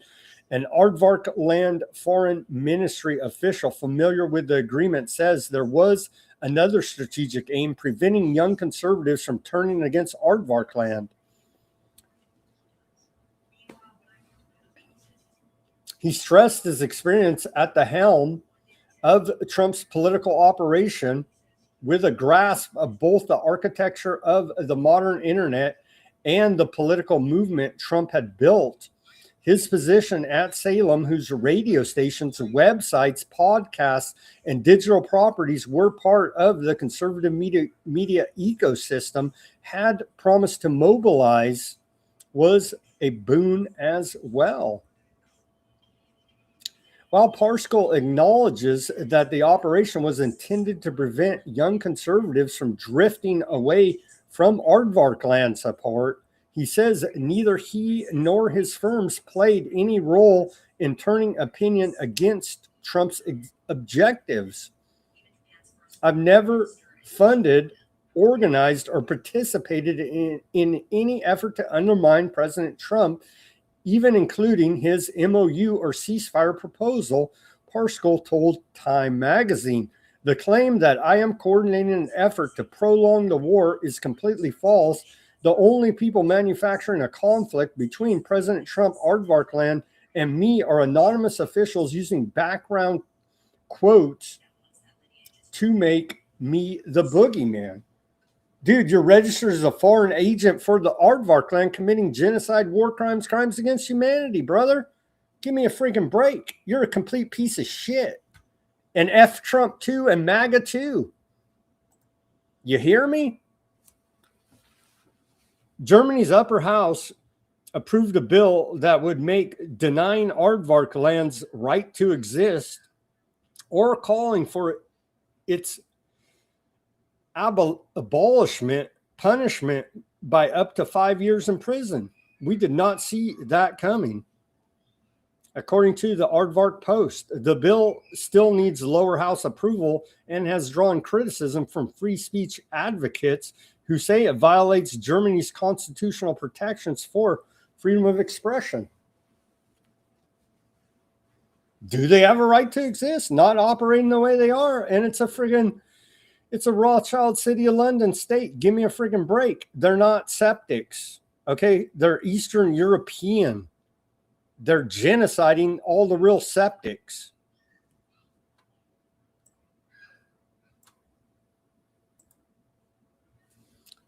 Aardvark land has continued attacks across southern Lebanon since midnight last night, conducting controlled demolitions.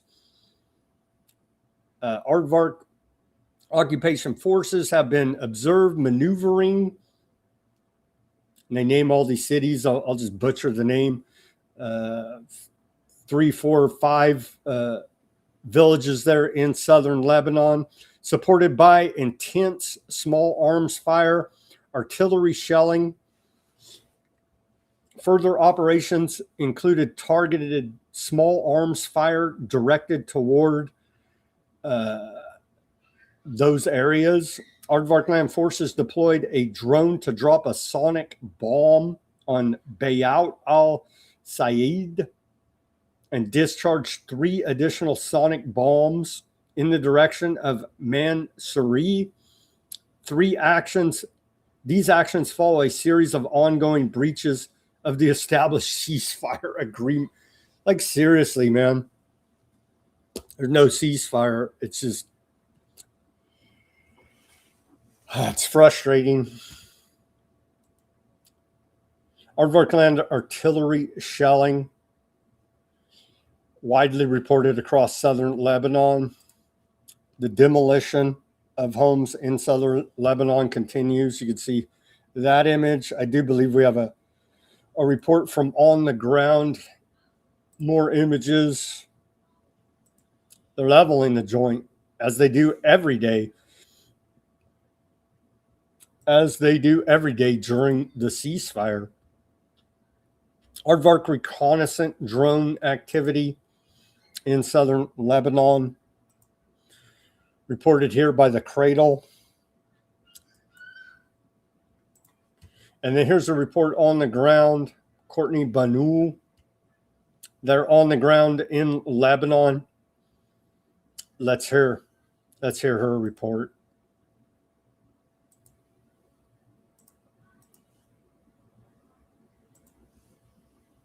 I'm reporting to you from the town of Nabatea al-Fauqa, which has also been heavily bombarded by the Israeli army. There's a lot of damage here. They actually just bombed here earlier today as well. One of the hills that the Israelis are trying to capture is called Ali Tahir. It's here behind me. It overlooks the city of Nabatea. The elevation of this hill would allow Israel to utilize visual and electronic surveillance systems on the entire area. And I want to continue on the theme of illegal Israeli bases, which I made a video about yesterday. I talked about the ever-growing amount of illegal Israeli bases in Lebanon. The number has grown to 23, up from 5. They just bombed over here, so and there's a quadcopter here. I inadvertently photographed another one of the bases yesterday on Tel Awida Hill, and if you look closely at this, you'll see that the base is also made from permanent building materials. I also obtained satellite imagery of a base on top of Maroun al-Ras, a town on a hill next to Bint Jebel that was razed to the ground during the 2024 war and subsequent ceasefire period. They absolutely wiped the town off the map. Ali Azadine and I spent a lot of time in Maroun to document the building of the illegal Jal el-Der base, which overlooks Aitarun and Blida, and also the construction of a border wall that illegally stretched into Lebanese territory.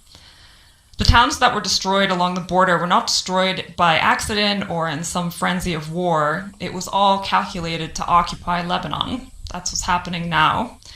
Yesterday, Ali and I also drove on Hardele Road, just below Beaufort Castle. Israeli flags and surveillance equipment now sit on top of the UNESCO-protected castle, which dates back to the 12th century. The Israeli army has been detonating explosives in the area and in the immediate vicinity of the castle, with speculation that they intend to target the castle itself, which would make sense to me given their patterns in building illegal bases in specific locations. Americans, your tax dollars are paying for this. And remember, the violence that you export will come back to you, as evidenced by the growing surveillance state in the United States and the extrajudicial killings by immigration enforcement, the latest one being yesterday in Maine, where a 26-year-old man was shot dead in front of his 3-year-old daughter. Don't think that what's happening here can't happen to you in some form. It will, and it is. It's called blowback.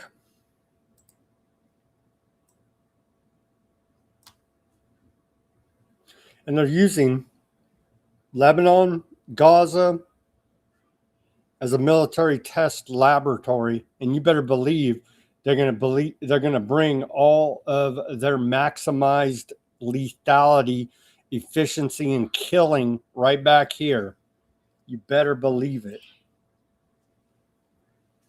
Aardvark War Minister Katz plans for 3 more Aardvark settlement outposts in northern Gaza, says destruction gives him a good feeling. Aardvark Land War Minister Aardvark Katz announced plans to establish 3 Nahal settlements outposts in northern Gaza at locations that existed prior to Aardvark Land's 2005 withdrawal, saying the move would strengthen Aardvark Land control of the area and bolster the security of nearby communities. During a tour of northern Gaza broadcast by Aardvark Land Channel 14 earlier today, Katz also commented on the widespread devastation in the enclave, asked how he felt while looking at the destruction. He replied, "A good feeling, isn't it? Creating an apocalyptic hellscape, carrying out a genocide is a good feeling for War Minister Katz." I guess as we would expect. Katz said the devastation was the result of a deliberate policy aimed at eliminating threats, adding that Aardvark Land had abandoned its previous approach of conducting temporary military incursions. Instead of entering and leaving, the army is inside, the terrorists are outside, and the houses are being destroyed.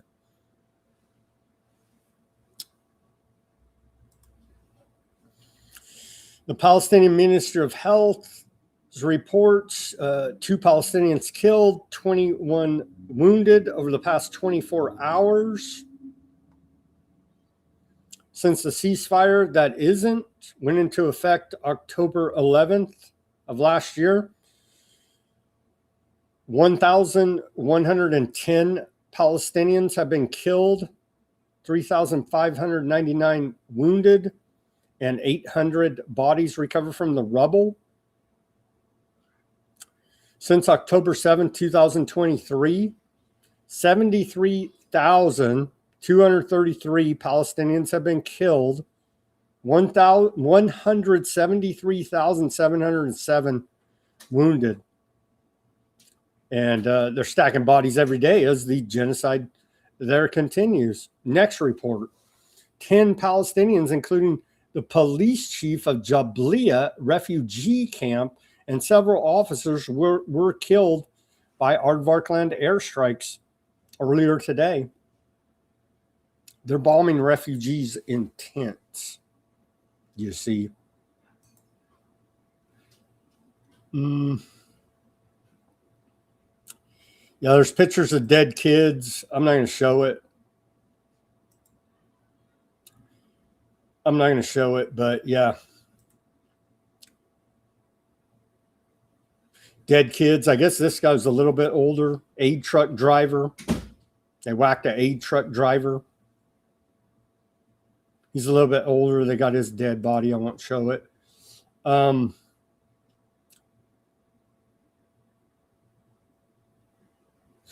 But they kill every Palestinian. They target every Palestinian, whether a small child or an adult. Their goal is to eliminate the entire Palestinian population.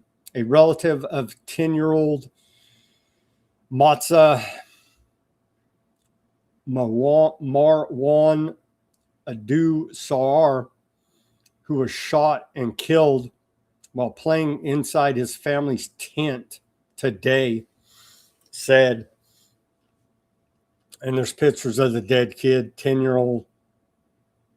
They're whacking Palestinian children, refugees that live in tents.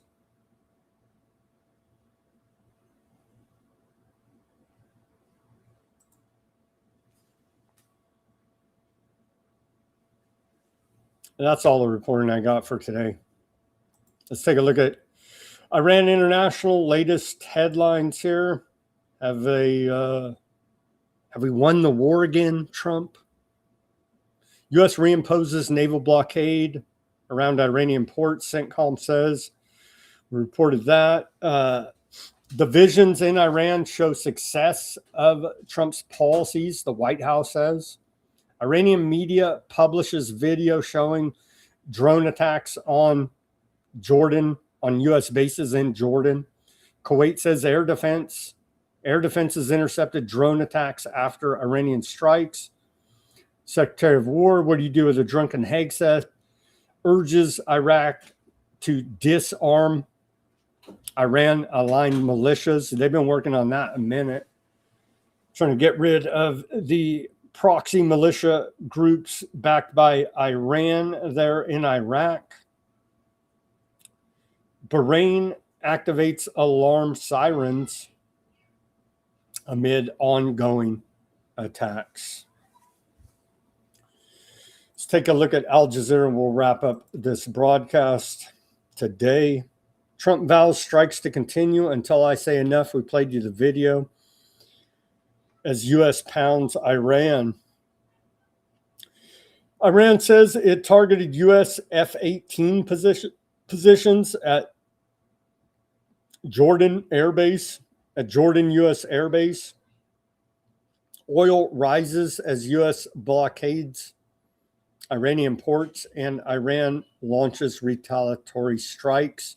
U.S. freezes $130 million in Iran-linked crypto wallets under new sanctions. That's all we got for today. Let's pray for peace. It's looking quite horrific right now.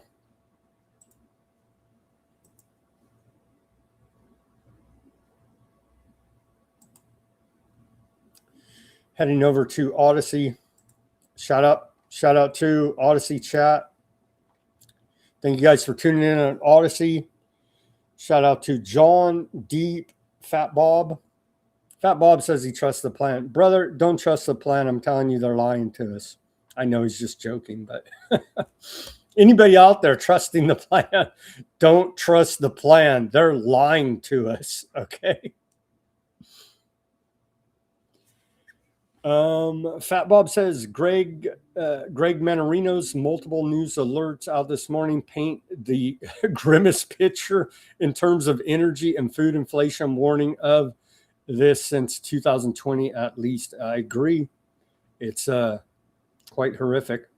Fat Bob says here's a commercial break. Bought 2 t-shirts from Weaponized News merch. Excellent products. Thank you, Fat Bob, for letting us know. Maybe you can send me a picture. Shout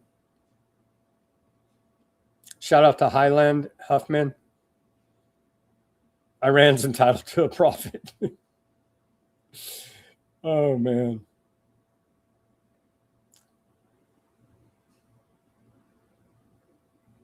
Fat Bob says Jack Gamble of Nobody Special Finance has spoken about circular finance to the chip maker stuff.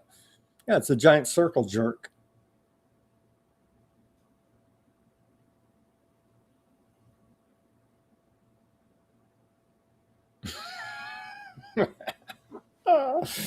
Fat Bob, you crack me up, brother. Let's see here. John says nobody is fishing after the earthquakes, so Trump and Hegseth have none to murder. I guess so, right? Man.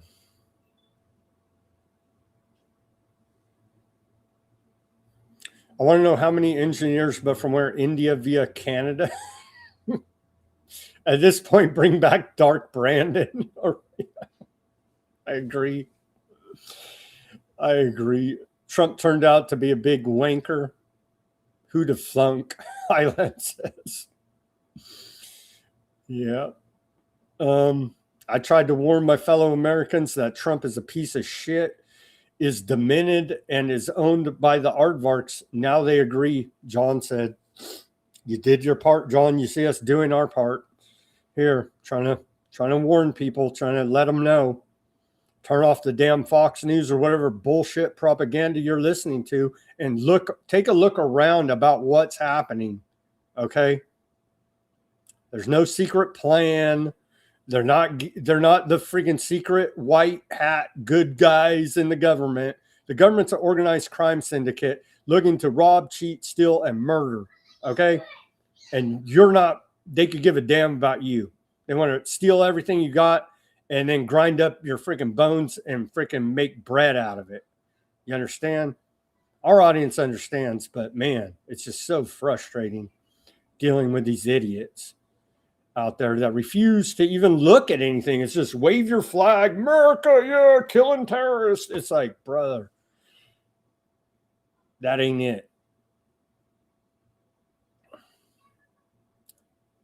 Hulk Hogan wouldn't lie to me. It says. That's true. It's all professional wrestling. K-Fab. And they're all actors, and stop believing them.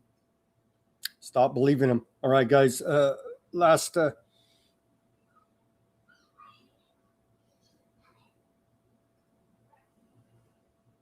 praying for peace. We need to all pray for peace. Thank you, Fat Bob.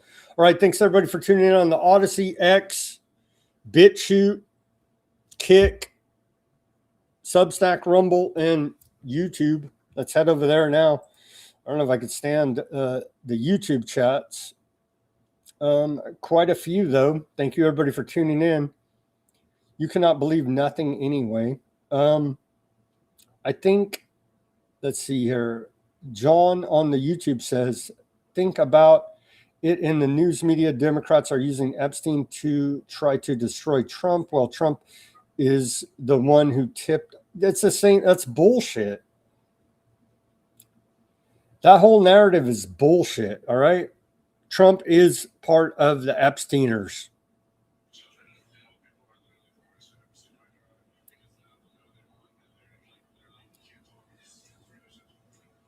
The golden color says Trump and his entire cabinet are delusional. Just about every politician is delusional. They live in a delusional world. Well, yeah, they're disconnected from Main Street, that's for sure.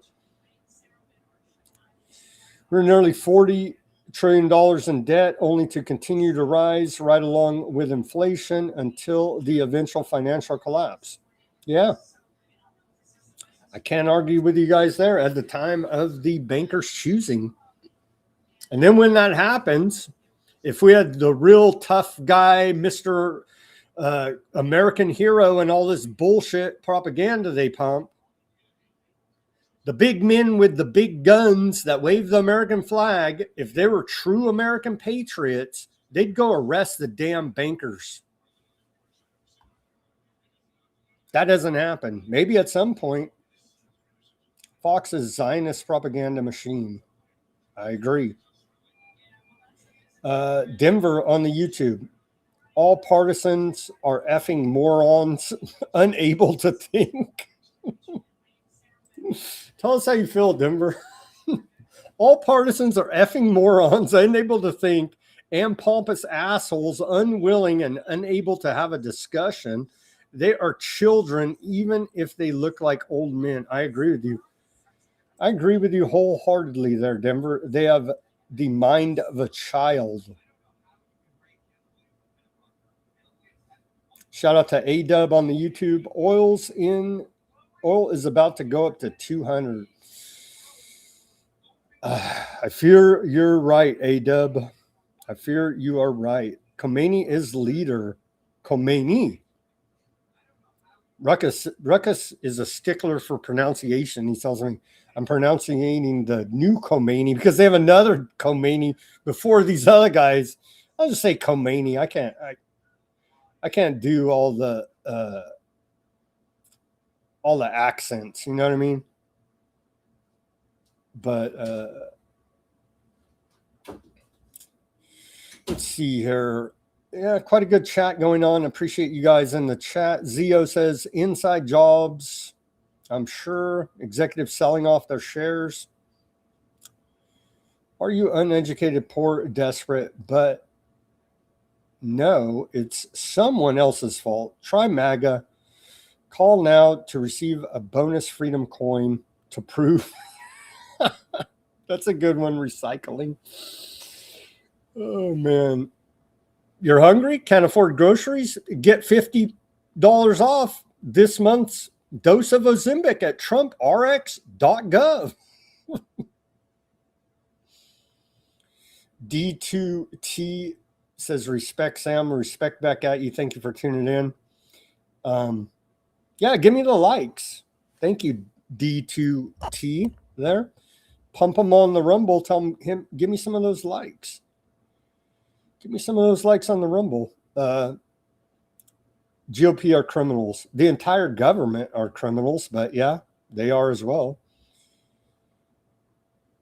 GOP AG is a PDF. I don't know about that, but he's definitely covering up for him, and I wouldn't doubt one little bit if he's part of it as well. He certainly knows enough to be considered complicit in all of it. For sure. Denver says on the Rumble, they are manufacturing a global energy crisis as Trump continues hostility toward nations. USA has a trade surplus with like Spain, which most goods are consumer goods. We cut off Spain, Denver, because they're not supporting genocide. So we don't even have good trade with Spain anymore.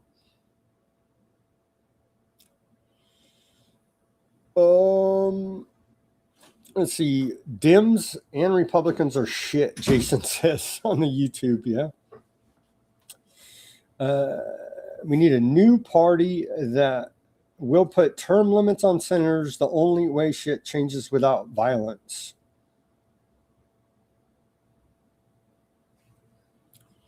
We need a whole lot of reform here to change our government without violence. We need the men with the guns that say they're great American patriots to actually be great American patriots. is what we need. And they're falling way short here now.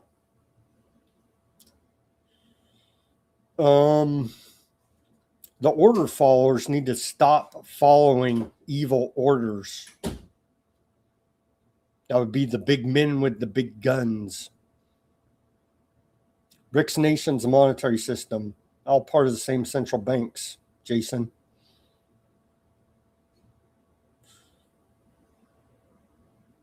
Afghan was never about winning anyway. It was always about opium. Same with Vietnam. CIA drug trafficking ops. Indeed. Indeed. Gaza, to a great measure, is the defining moment, Max says. Yeah. Between J. Edgar Hoover and Dulles brothers, the U.S. has some of the most ruthless, divisive thugs running covert ops. Scobie says, yeah.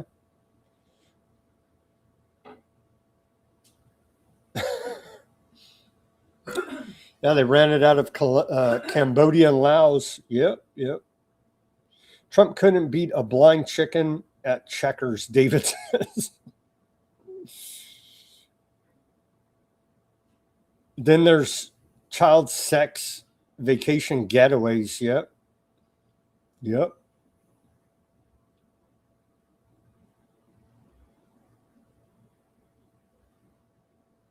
Bob Hope loved young Filipino boys. I haven't heard that claim about Bob Hope, but I'm sure you guys have heard the claims that Bob Hope was a MK Ultra controller there in Hollywood.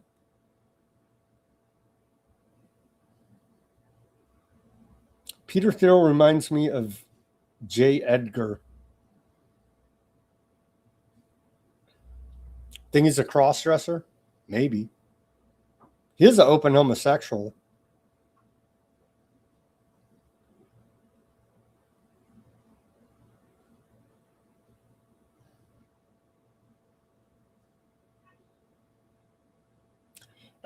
Yeah, A-Dub says the girl is awesome. I salute her reporting. Yeah. Courtney Banu. It's hard to pronounce her last name. Last name's French, but I do believe it's Banu. Yeah, she is very brave, and I worry that they're going to whack her. You know what I mean?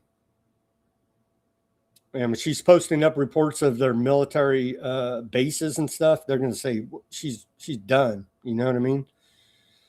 She's a white blonde lady, so hopefully that plays in. But they seem pretty damn indiscriminate and don't really give a damn who they murder. Let's hope she can stay safe over there. Trump is a mass murderer, Patrick says. Indeed. War criminal, mass murderer. He's bragging on with the freaking prime minister of Iraq that, oh, yeah, I killed Soleimani. Just like, no big deal. I'm a killer. You know what I mean? Like, you didn't do it, Trump. You gave the order to do it. Do you even have the balls to do it? You know what I mean?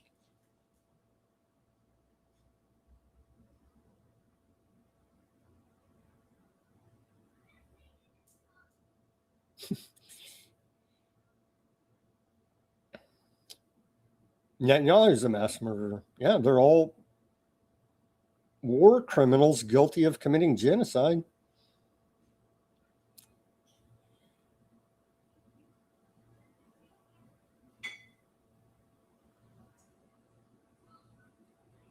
Denver says more crypto seized by the U.S. government. Trust crypto. It's totally not used against you now and in the future. Yeah. My mailman is cool. So after a few weeks of talking with him, I said, you from Brazil? He said, no, Aardvark land. He's like 53. I said, what do you think of Bibi? He said, he's a effing liar. Why are you trying to ruin my day? Oh, man.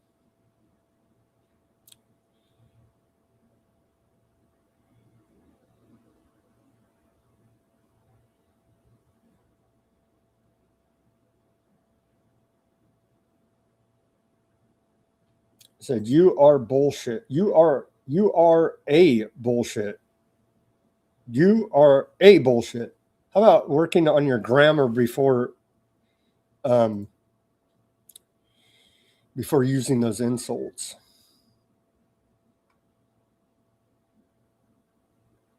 Bill Clinton is your number one Epstein. No Democrat will call it out.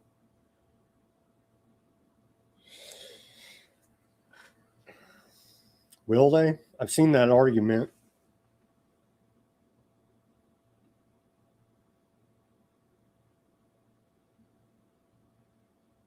Thank you, A-Dub. A-Dub said, nice edit. I don't even know what he did, but thank you.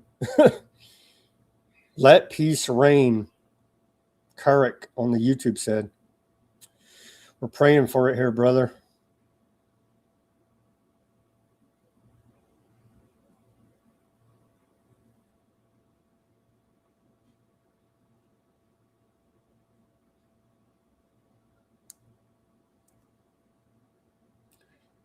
A-Dub corrected him. There you go. You are bull. Thank you, A-Dub. Thank you, A-Dub. Let's see. Do we have any more from Denver? Denver on as Spain publicly censures Aardvark land.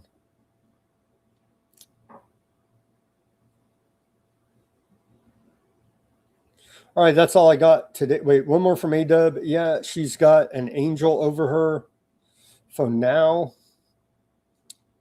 I said the same thing. Gonna aim for her now after showing those photos. Yeah, because they're gonna say, you're giving up our strategic military positions. You're a direct threat. You're whacked. You know what I mean? A-Dub, $10 tip. Thank you very much, A-Dub.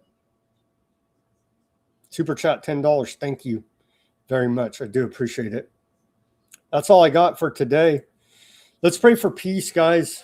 Let's pray for peace and for Courtney out there doing the hard work of reporting what's actually going on the ground there in southern Lebanon. And they're creating the apocalyptic hellscape. Same thing they did on the Gaza Strip. Same routine, building a greater Aardvark land project as we continue to report.